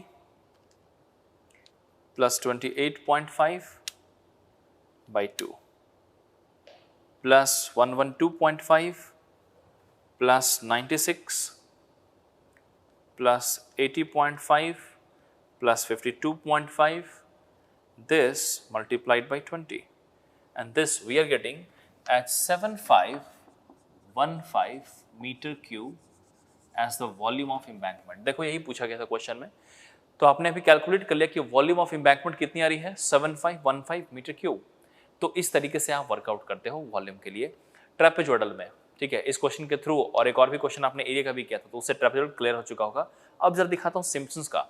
तो सिम्पसन्स का डायरेक्टली तो सॉल्व करना काफी आसान है, लेकिन वहीं पे इनडायरेक्टली, मतलब कि जब इवन है तो कैसे, क्या था चैलेंज इसका, आपको याद होगा कि जब भी सिम्पसन्स में वर्कआउट करेंगे we will always consider the odd number of offset, odd number of sections होने चाहिए वॉल्यूम के लिए।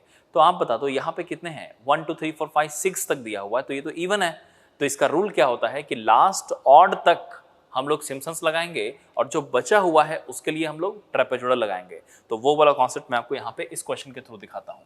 सो now we are going to work out with method 2 and I can say this is Simpson's rule.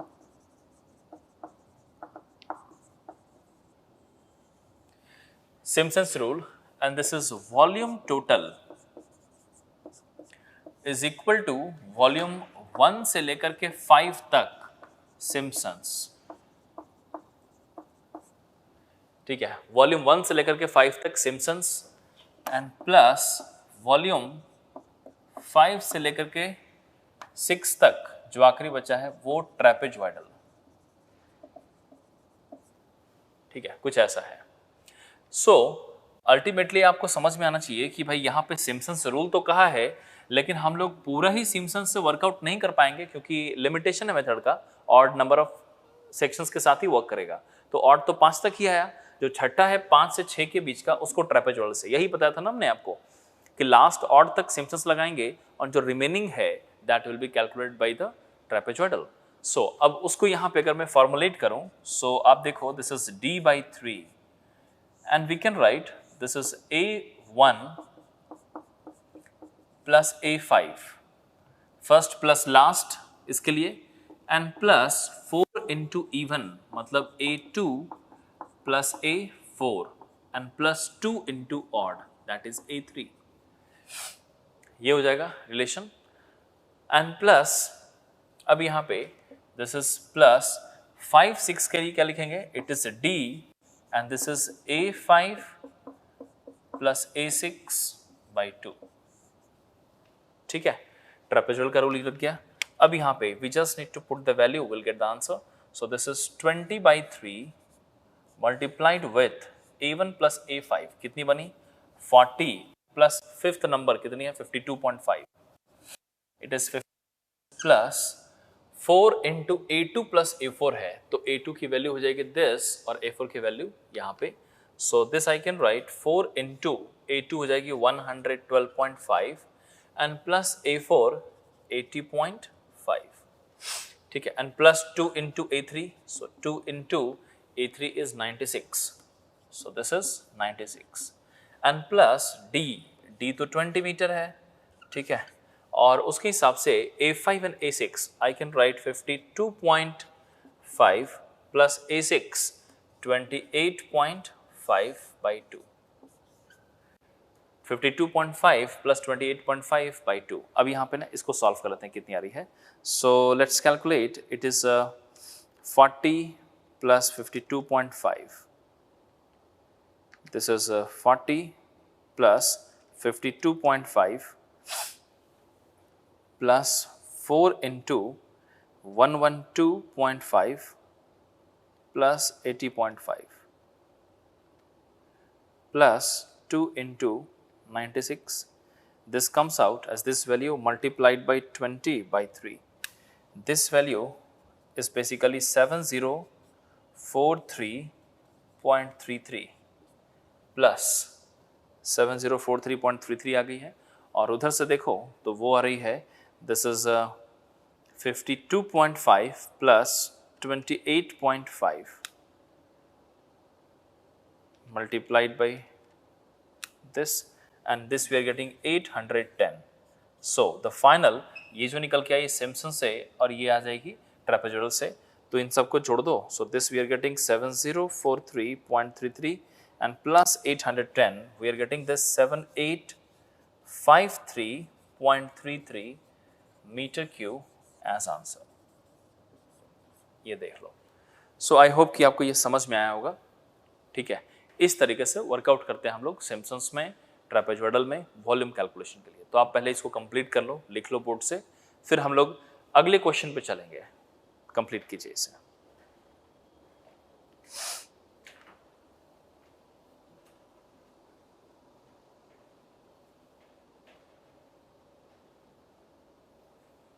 पहले इधर दिखा दो left side में पहले, उसके बाद इधर दिखाइए आपको।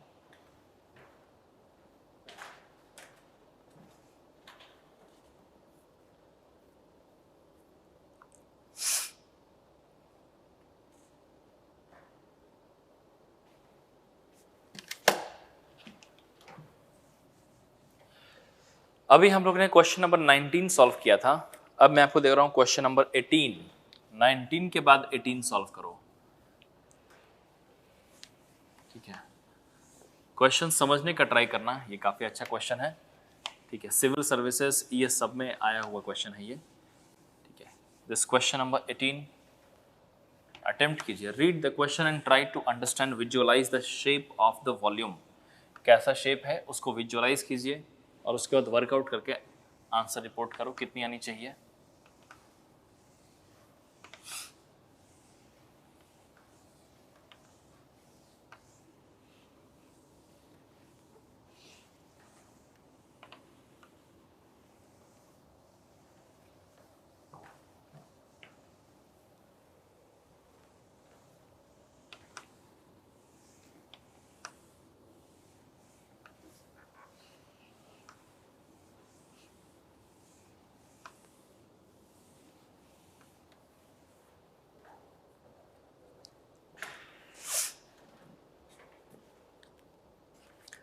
सो क्वेश्चन नंबर 18 देखो, excavation is to be made. I hope कि आप सब लोगों में से कई सारे लोगों ने ट्राई किया होगा इसको, और बहुत से लोगों का करेक्ट आंसर भी आया होगा। थोड़ा सा कंफ्यूजिंग हो जाता है क्वेश्चन को सही तरीके से अगर नहीं पढ़ो तो, इसलिए पढ़ के समझना ज़रूरी है। मैं फिर से एक बार आपको चांस देता हूँ कि आप थोड़ा सा भी वीडियो को पॉज कर लो, खुद से अटेम्प्ट करो, फिर देखो। देखो इस क्वेश्चन में लिखा है, excavation is to be made for a reservoir measuring 20 meter long and 12 meter wide at bottom and 2 meter deep also। तो पहले तो ये समझ लो कि ग्राउंड है, ग्राउंड के नीचे 2 मीटर नीचे एक रेक्टेंगुलर शेप है, that is 20 metre long and 12 metre wide. फिर लिखा है side slopes are to be 1:1। अब इसी में बच्चे कंफ्यूज होते हैं कि साइड स्लोप्स जो लिखा है उसका मतलब क्या है। कई सारे बच्चे इसका डायग्राम में ट्रापेजॉइडल शेप बनाने लग जाते हैं एम्बैंकमेंट की तरह, जो कि गलत है। यहाँ पे क्लियरली लिखा है excavation is to be made. अब एक एक्सकेवेशन की गई है और उसका साइड स्लोप है 1:1, लेकिन ये नहीं बताया कि साइड स्लोप किधर साइड में है। सो साइड स्लोप्स लिख रखा है, we are going to consider the slope every side. हर एक साइड में ही आपको स्लोप कंसीडर करना पड़ेगा। मीनिंग इज कि ये है रेक्टेंगुलर शेप मान लो, ठीक है। This one is the rectangular shape something like this, and you can see this is 12 metre, it is 20 metre and 12 metre, कुछ ऐसा, ठीक है। ये है जो कि 2 मीटर डीप है। तो साइड स्लोप जो लिखा है ना, वो चारों ही साइड स्लोप होना चाहिए, कुछ ऐसा। सो अब आपको ये शेप विजुअलाइज करना है कि ये कुछ इस तरीके से है ग्राउंड, ठीक है। ग्राउंड में जो शेप बन के आ रही है that is something like this, look at this. तो आपको ये समझ में आएगा कि ये 20 है और 12 है, और 1:1 का स्लोप इधर भी है, इधर भी है, इधर भी है और इधर भी है। तो आपको ना कुछ ऐसा विजुअलाइज करो कि शेप कैसा है। तो मैं आपको दिखाता हूं, शेप कुछ ऐसा है। ये बॉटम है 20 मीटर लॉन्ग और इधर भी स्लोप, इधर भी स्लोप, फिर ये है 12 मीटर वाइड, फिर इधर भी स्लोप और इधर भी स्लोप, ठीक है। तो कुछ इस टाइप का ग्राउंड है जिसका डेप्थ दिया हुआ है 2 मीटर, 2 ही है ना, 2 मीटर, ठीक है। अब इस केस में कहता है कि as per the prismoidal formula the volume of excavation निकालना है। तो आप बता दो, प्रिज्माइडल फार्मूला में अगर मैं वॉल्यूम ऑफ एक्सकवेशन देखूं तो एक सेक्शन ही का ही एरिया मालूम है, सिर्फ आपको ये वाला एरिया मालूम है कि ये एरिया कितना है, 20 × 12। लेकिन अगर पूरा वॉल्यूम निकालना चाहें तो आपको तो निकालना पड़ेगा ना कि टॉप का क्या है। लेकिन आप साथ में ये भी सोचो कि ये सिम्पसन्स रूल है प्रिज्मॉइडल, इसमें 2 एरिया से बात नहीं बनेगी, आपको एक और भी एरिया चाहिए कम से कम। तो आपको मिडल एरिया निकालना पड़ेगा 1 मीटर के इंटरवल पे। तो टोटल डेप्थ 2 है, तो यहां से स्टार्ट करो, 1 मीटर पे निकालो, फिर एक और 1 मीटर पे निकालो, ठीक है। सो जो मैं कहना चाहता हूं वो मैं आपको अब यहां पे दिखा देता हूं कि this particular area we are talking about this area, और एक एरिया ये हो जाएगा। तो मैं पूछूं कि भाई इसमें अगर मैं पूछूं वॉल्यूम कितनी, क्या क्या डायमेंशंस होंगे, तो आप खुद ही सोचो कि ये 20 है, 1:1 के स्लोप पे ये है, 1:1 के स्लोप ये है। तो ये भी सोचो कि ये मिडल पे डिवाइड किया तो 1 मीटर ये आ गई और 1 मीटर ये आ गई, ठीक है। तो आप बता दो कि इसकी साइज क्या होनी चाहिए। ये 20 है तो ये वाली डायमेंशन कितनी होनी चाहिए, तो आप खुद सोचो। 1:1 का स्लोप इधर भी और इधर भी, तो इसके कारण 1 मीटर है तो 1 मीटर साइड में और साइड में इधर भी ऐड हो जाएगा, तो ये हो जाएगी 20 + 1 + 1 दैट इज 22। तो ये अगर है 22 तो 1:1 के स्लोप पे 1 मीटर पे ये कितनी बनेगी, तो आप बोलोगे 22 + 1 + 1 दैट इज 24। सिमिलरली ये अगर 12 है तो इधर भी 1:1 का स्लोप, इधर भी 1:1 का स्लोप, तो आप बताओ इसके कारण ये कितनी बन जाएगी, 1 मीटर इधर 1 मीटर इधर, ये हो जाएगी 12 + 1 + 1 14, और ये 14 + 1 + 1 16। तो मैं अगर एरिया निकालू ना तो A1 area, A2 area, A3 area और डिफरेंस मालूम है 1 मीटर की, तो कैलकुलेशन तो यही हो गया। लेकिन ये डायग्राम में कई बार बच्चे कंफ्यूज होते हैं, तो इसी को बुक्स वगैरह में ना अलग तरीके से कई बार दिखाते हैं डायग्राम। तो ये हमने जो दिखाया ना ये आइसोमेट्रिक व्यू है, इसी का आप टॉप व्यू और साइड व्यू के साथ भी वर्क कर सकते हो, वो भी मैं आपको दिखा दे रहा हूं। देखो ये है bottom area 20 × 12, so this one is 20 and this one is 12,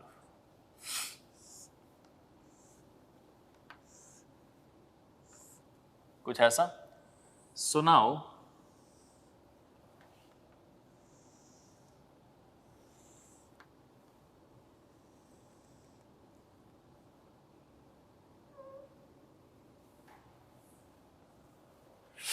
कुछ ऐसा है, और इसी का आप साइड अगर देखो तो ये 1:1 के स्लोप, 1:1 के स्लोप, ये टॉप व्यू है, और उसी का एक साइड में ऐसा आ जाएगा trapezoidal,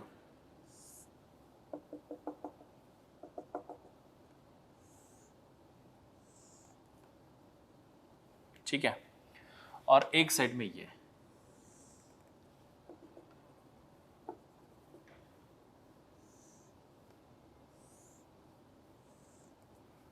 so this you can सी। अब यहां पे मैं बोलूं कि 20 इंटू 12 है, तो 1:1 के स्लोप पे अगर ये वाला डायमेंशन पता करना हो, ठीक है, यही हो जाएगी ना मिडल वाली, ठीक है। तो आप बता दो 20 1:1 का स्लोप है, तो एक इधर ऐड हुआ, एक इधर, ये कितना हो जाएगा 22, और यहाँ भी एक इधर, तो ये हो जाएगी 24। वही चीज़ आप देख यहाँ पे कि दिस वन इज बेसिकली 24, ये हो जाएगी 22 और ये हो जाएगी 20। So, वही चीज़ यहाँ देख लो कि ये है 12, यहाँ से देखोगे तो ये हो जाएगी 14, ठीक है, और ये हो जाएगी 16। तो आप यहाँ पे तीन अलग अलग एरियाज के साथ वर्क कर सकते हैं। वही चीज हमने यहाँ पे दिखाया आइसोमेट्रिक व्यू में। सो this one is A1, this one is A2 and this one is A3। So let's calculate the value of A1। This is 20 into 12।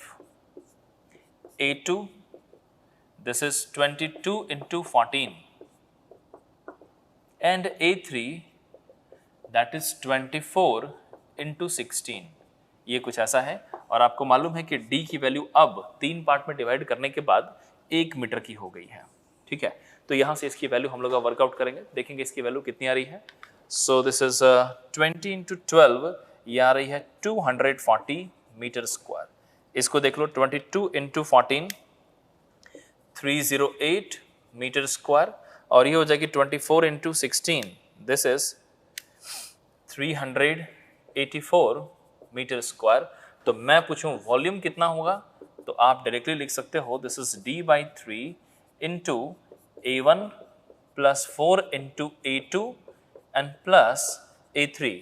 तो इसकी वैल्यू जो आ जाएगी that is 1/3 into 240 plus 4 into 308 plus 384। And what is the value? This is 240 plus 4 into 308 plus 384. This value divided by 3. तो इसकी value आ रही है 618.67 metre cube is the final answer, ठीक है। This is the value. I hope कि आपको ये भी क्लियर हो चुका होगा। कभी भी इस टाइप के क्वेश्चंस में कैसे वर्कआउट करते हैं मैं आपको याद दिला दूं, वर्कबुक जब आप ओपन करके सॉल्व करोगे ना, तो उसमें ऐसा क्वेश्चन और भी आपको मिल जाएगा, तो टेक्निक समझ लीजिएगा कि क्या है, बॉटम का एरिया, टॉप का एरिया, और एक एरिया आपको वर्कआउट करना पड़ेगा, ठीक है। This is how you work out. So now let's move ahead to the next question, but you first write down, और उसके बाद नेक्स्ट क्वेश्चन पे चलेंगे, दैट इज क्वेश्चन नंबर 20। पहले आप इसे लिख लीजिए।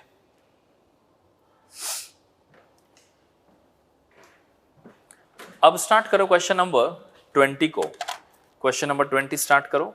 सो जो 20th क्वेश्चन है, इसमें देखो कंटूर का यूज किया गया है। So first try to understand the question very carefully. Question number 20 इसी के कंटिन्यूएशन में।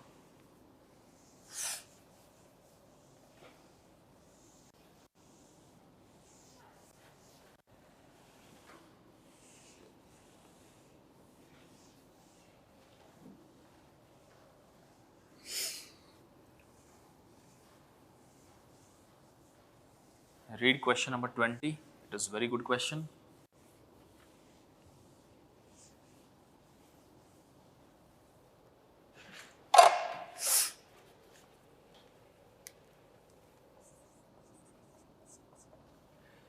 देखो लिखा है in a proposed reservoir the area contouring within contours are.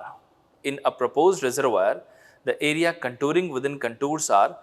Contour दिया हुआ है और एरिया दिया हुआ, तो पहले तो आप समझो कि कंटूरिंग विद इन कंटूर कहने का मतलब क्या हुआ कि किसी भी रिजर्वायर का अगर कंटूर बनाओगे, तो पिछली क्लास में आपने यही पढ़ा था कि अगर रिजर्वायर का कंटूर बनाएंगे तो वो एक क्लोज्ड कंटूर बनती है, लूप बनती है। उस लूप के अंदर का जो टोटल एरिया है ना, वो अलग अलग लूप का आपको एरिया में बता दूं, तो होगा क्या कि आपको बेसिकली उस रिजर्वायर का क्रॉस सेक्शनल एरिया मिल गया, और वो भी किसी रेगुलर इंटरवल पे, जिसको कंटूर इंटरवल कहते हैं। सो अगर इसी को मैं डायग्राम से शो करूं, तो आप इस बात को इस तरीके से समझ सकते हो, विजुअलाइज कर सकते हो कि जैसे मान लो कि ये एक रिजर्वायर है कुछ ऐसा। इस रिजर्वायर में जो बॉटम है, ठीक है, 65 मीटर।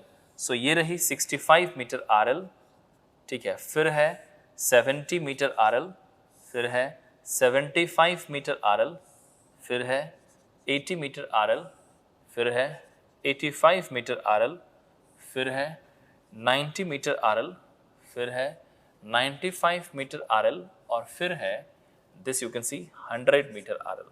आप देखो 65, 70, 75, 5-5 मीटर के इंटरवल पे आप जानते हो कि horizontal plane of particular RL, when it will intersect the feature, you will get a loop contour, something like this, and that loop contour has some area। इसके अंदर का कुछ एरिया है, जो एरिया आपको मालूम है, और उस एरिया की वैल्यू भी मैं लिख दे रहा हूं कि 65 पे है 2 हेक्टेयर एरिया, उसके ऊपर है 7 हेक्टेयर एरिया, फिर है 13 हेक्टेयर एरिया, फिर है 15 हेक्टेयर एरिया, फिर है 18 हेक्टेयर एरिया, फिर है 24 हेक्टेयर एरिया, फिर है 26 hectare area, and the last is 32 hectare area. तो आप खुद सोचो ना कि ये बेसिकली क्रॉस सेक्शनल एरिया ही तो है। दिस वन इज व्हाट, ये कुछ ऐसा लूप कंटूर, इसका क्रॉस सेक्शन एरिया मिल गया आपको कितना, 2 हेक्टेयर। सिमिलरली यहां पे भी एक लूप कंटूर है और ये एरिया मिल गया आपको कितना, 7 हेक्टेयर, एंड सो ऑन, पूरा एरिया आपको मिल चुका है। साथ साथ ये भी देखो कि इन दोनों के बीच का जो इंटरवल है, क्या ये भी आपको मालूम है कितना, d = 5 मीटर। तो कांस्टेंट इंटरवल पे you have the areas known to you. तो सबसे पहला क्वेश्चन जो पूछता है, लिखा है using the method of end areas, कहने का मतलब ट्रेपेजॉइडल, याद रखना कि है, इसमें लिखा गया है capacity of reservoir when it is full at 100 metre level, मतलब यहां से लेकर के यहां तक की टोटल वॉल्यूम क्या है। तो सबसे पहले मैं इसका फर्स्ट पार्ट के लिए वर्क करता हूं, what is the capacity, can I write it simply V total, ठीक है, and we can write the relation also कि V टोटल की वैल्यू क्या होगी। सो रिलेशन के हिसाब से जाएं तो D ये हो जाएगी A1 plus AN/2 plus A2 and so on AN-1। तो इसको यूज करो, दिस इज कितना, 5 मीटर के इंटरवल है, multiplied with this is 2 plus 32/2 plus बाकी सब रिमेनिंग को ऐड कर दो, तो ये हो जाएगी 7 plus 13 plus 15 plus 18 plus 24 plus 26। लेकिन ध्यान रहे कि इंटरवल दिया हुआ है मीटर में और एरिया दिया हुआ है हेक्टेयर में, तो इस तरीके से निकालोगे तो हेक्टेयर मीटर में आंसर आ जाएगी। कैलकुलेट कर लेते हैं। सो इसकी जो वॉल्यूम आ रही है, this is 2 plus 32 by 2 plus 18 plus 24 plus 26, this multiplied with 5, ये कितनी आ गई, 600 हेक्टेयर मीटर आ रही है answer, 600 hectare metre is answer. ठीक है, तो आपको सबसे पहले ये समझ लेना है कि आपने जो निकाल लिया ना, इसमें क्या पूछा गया था, कंटूर का मतलब कंटूर का एरिया दे रखा है कि उस कंटूर लूप में कितनी एरियाज बन रही है। तो यहां पे एक लूप बनेगी और उसका एरिया मालूम है, मतलब कि आपको basically cross sectional area of reservoir मालूम हो गया, और इस क्रॉस सेक्शनल एरिया जो अलग अलग लेवल पे मालूम है, we have interval known to us, we can calculate what is the total volume of reservoir. ठीक है, मैंने आपको पिछली क्लास में ये बताया था कि जब भी कंटूर मालूम होती ना, तो कंटूर का यूज करके you can calculate the volume also, you can see this case now. ठीक है, अब यहीं पे इसी क्वेश्चन के अंदर एक और पार्ट लिखा है, क्या, बी पार्ट पढ़ो। तो यहां पे इन्होंने लिखा है calculate elevation of water level when reservoir is 60% full, ignore the volume below 65 metre level. तो ये रहा 65 मीटर और उसके नीचे का वॉल्यूम तो हमने पहले ही इग्नोर कर रखा है। अब क्या है कि क्वेश्चन ये पूछ रहा है सेकंड पार्ट में कि जितना भी वॉल्यूम है, ये टोटल कैपेसिटी है 100 मीटर तक, अगर ये सिर्फ 60% ही फुल होगी टोटल की, तो उस केस में एलिवेशन क्या होगी। तो अब बी क्वेश्चन पे आते हैं हम लोग, और बी क्वेश्चन में what I can right, elevation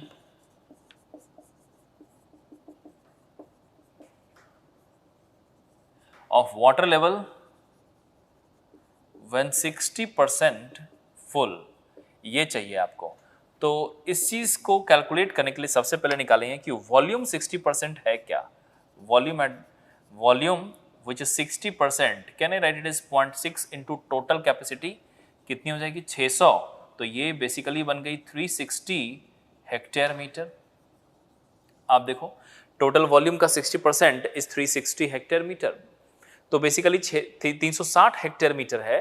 और जब भी, अब मैं इसी का एक केस समझो कि टोटल ये जो रिजर्वायर है वो पूरा कंप्लीटली फुल नहीं है, ये सिर्फ 60% ही कैरी करता है वाटर को। इसका मतलब कि 360 हेक्टेयर मीटर ही वाटर है।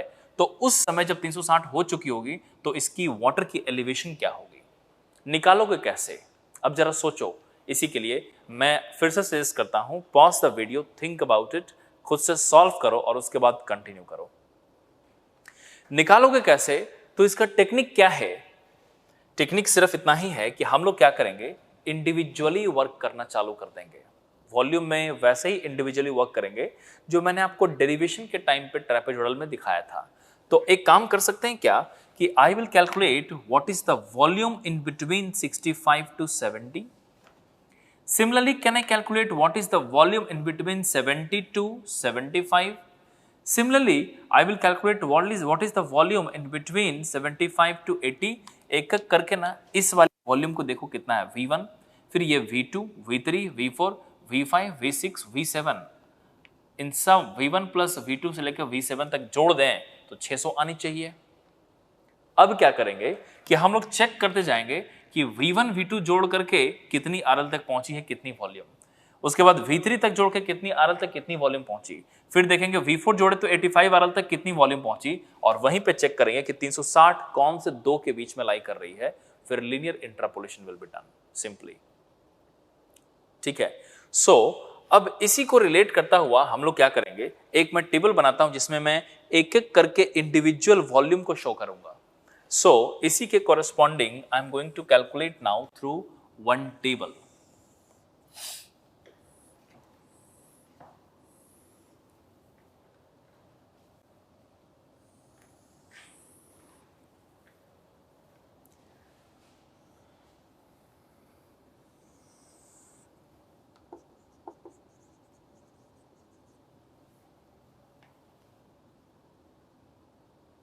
एलिवेशन मीटर्स में है, एरिया हेक्टेयर में है।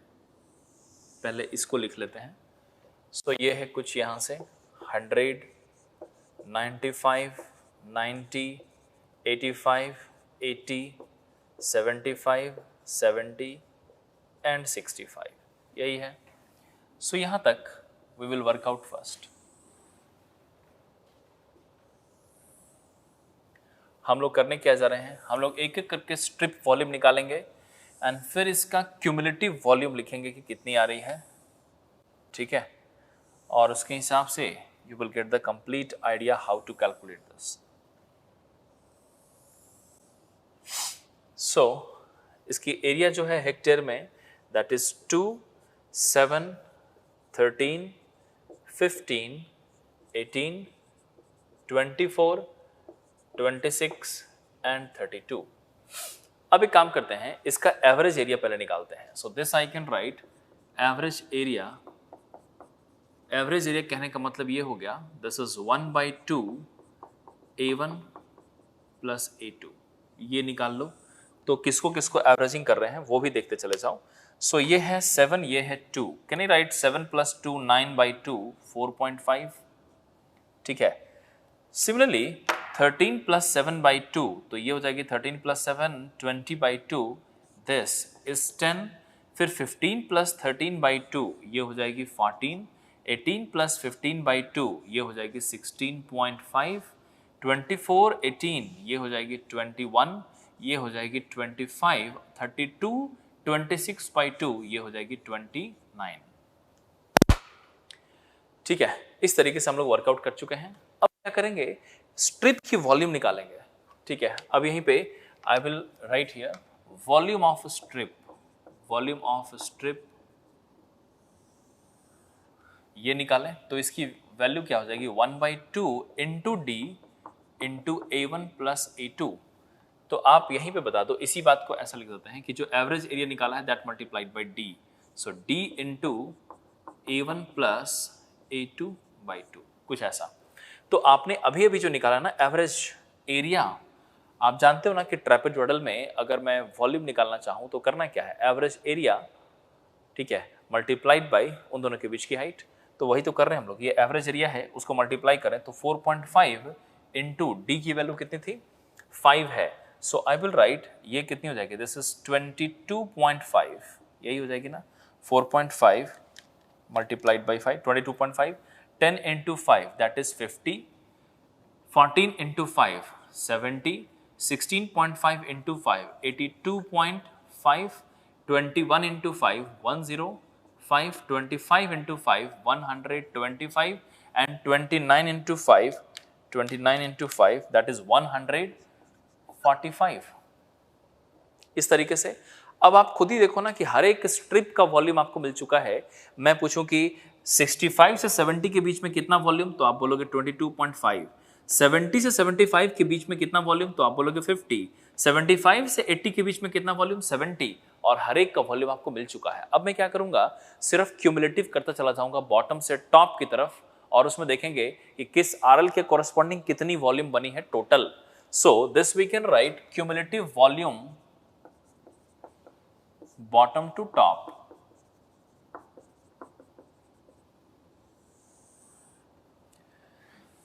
Cumulative volume bottom to top.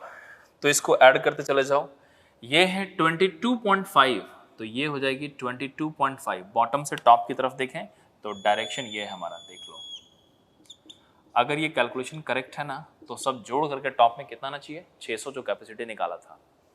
सो ये है 22.5 and plus 50 it is 72.5 plus 70 142.5 plus 82.5 it is 125। 142.5 plus 82.5 200, ये कितनी आ जाएगी, दिस इज दिस वैल्यू 142.5, ठीक है। और इस तरीके से ये 82.5, ये आ जाएगी 225, ठीक है। 225 प्लस 105, तो ये आ जाएगी 330।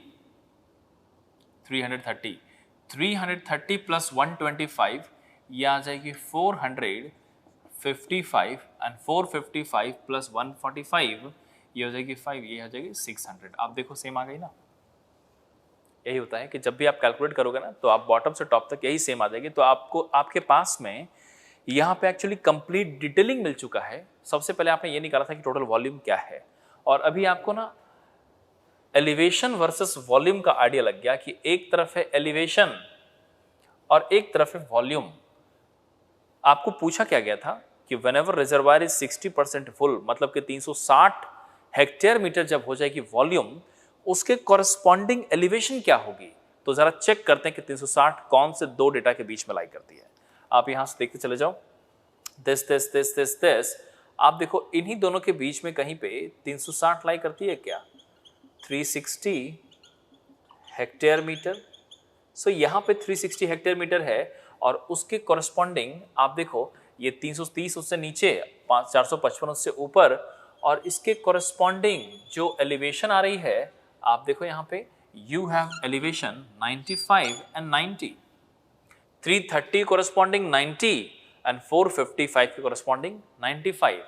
करना क्या है, अब यहां से हम लोग इसका आखिरकार क्वेश्चन कौन से दो डेटा को रिलेट किया था, एलिवेशन एंड वॉल्यूम। हम लोगों ने टेबल तैयार किया जिससे हम लोगों ने वॉल्यूम वर्सेस एलिवेशन देखा।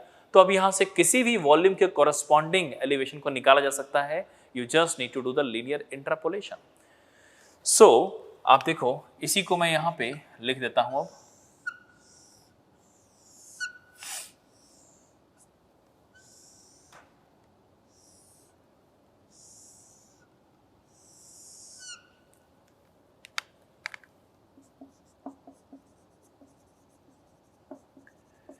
एलिवेशन इन मीटर, और ये है cumulative volume which is in hectare metre. तो यहां से इसको लिखें कि 95 मीटर पे कितनी आई है, 455, और 90 मीटर पे कितनी आई है, 330। हमारी जो वॉल्यूम थी 60%, वो कितनी थी 360, और इसके कॉरस्पॉन्डिंग ये वाली एलिवेशन क्या है, यही तो हमारा कंसर्न है निकालना, है ना। सो इसके लिए हम लोग अब लीनियर इंटरपोलेशन करेंगे। सो लेट्स कैलकुलेट कि कितनी आ रही है। सो हम लोग एक काम करते हैं, 455 माइनस 330, अभी इसको कैलकुलेट कर लेते हैं, डिवाइडेड बाई 5, दिस वैल्यू।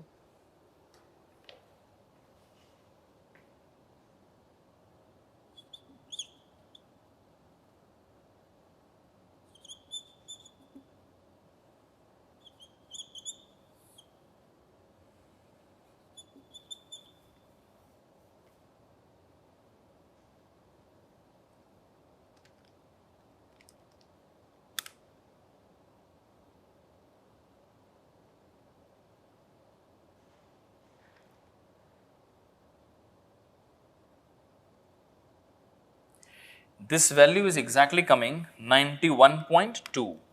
सो यहां पे जो वैल्यू आ जाएगा ना, we can write here, after linear interpolation, we are getting elevation corresponding to 60% volume as 91.2 meter exactly. This is the final answer coming. So question A part में आपने total volume निकाल दिया 600 हेक्टेयर मीटर, और इसी का B part में निकालना था कि एलिवेशन क्या है जब 360 है। तो आपको शायद ये पूरा जो हमने बताया वो बहुत अच्छी तरीके से समझ में आ चुका होगा, और उसके बाद हमने उसको बाहर निकाल के उसका लीनियर इंटरपोलेशन किया, तो कैलकुलेट किया कि ये आ रही है बेसिकली 91.2। इसका मतलब ये हुआ कि जब रिजर्वायर 60% फुल होगी तो उस समय एलिवेशन ऑफ वाटर जो RL होगी वो होगी 91.2 metre. This is all about the area volume concept. जितने भी क्वेश्चंस जहां पे आपको थोड़ी सी भी तकलीफ हो सकती थी वो सारे ही हमने आपको सॉल्व करके दिखा दिए। तो ये चैप्टर कंप्लीटली यहाँ पे फिनिश होता है। सारे क्वेश्चंस आप सॉल्व कर लेना, अब आंसर आपके पास में है, जो भी डाउट होगा वो आप पूछ सकते हैं। So this topic is now finished here. Will start the next chapter in the next class, जो कि ट्रिग्नोमेट्रिकल लेवलिंग है। आज के लिए बस इतना ही। Thank you.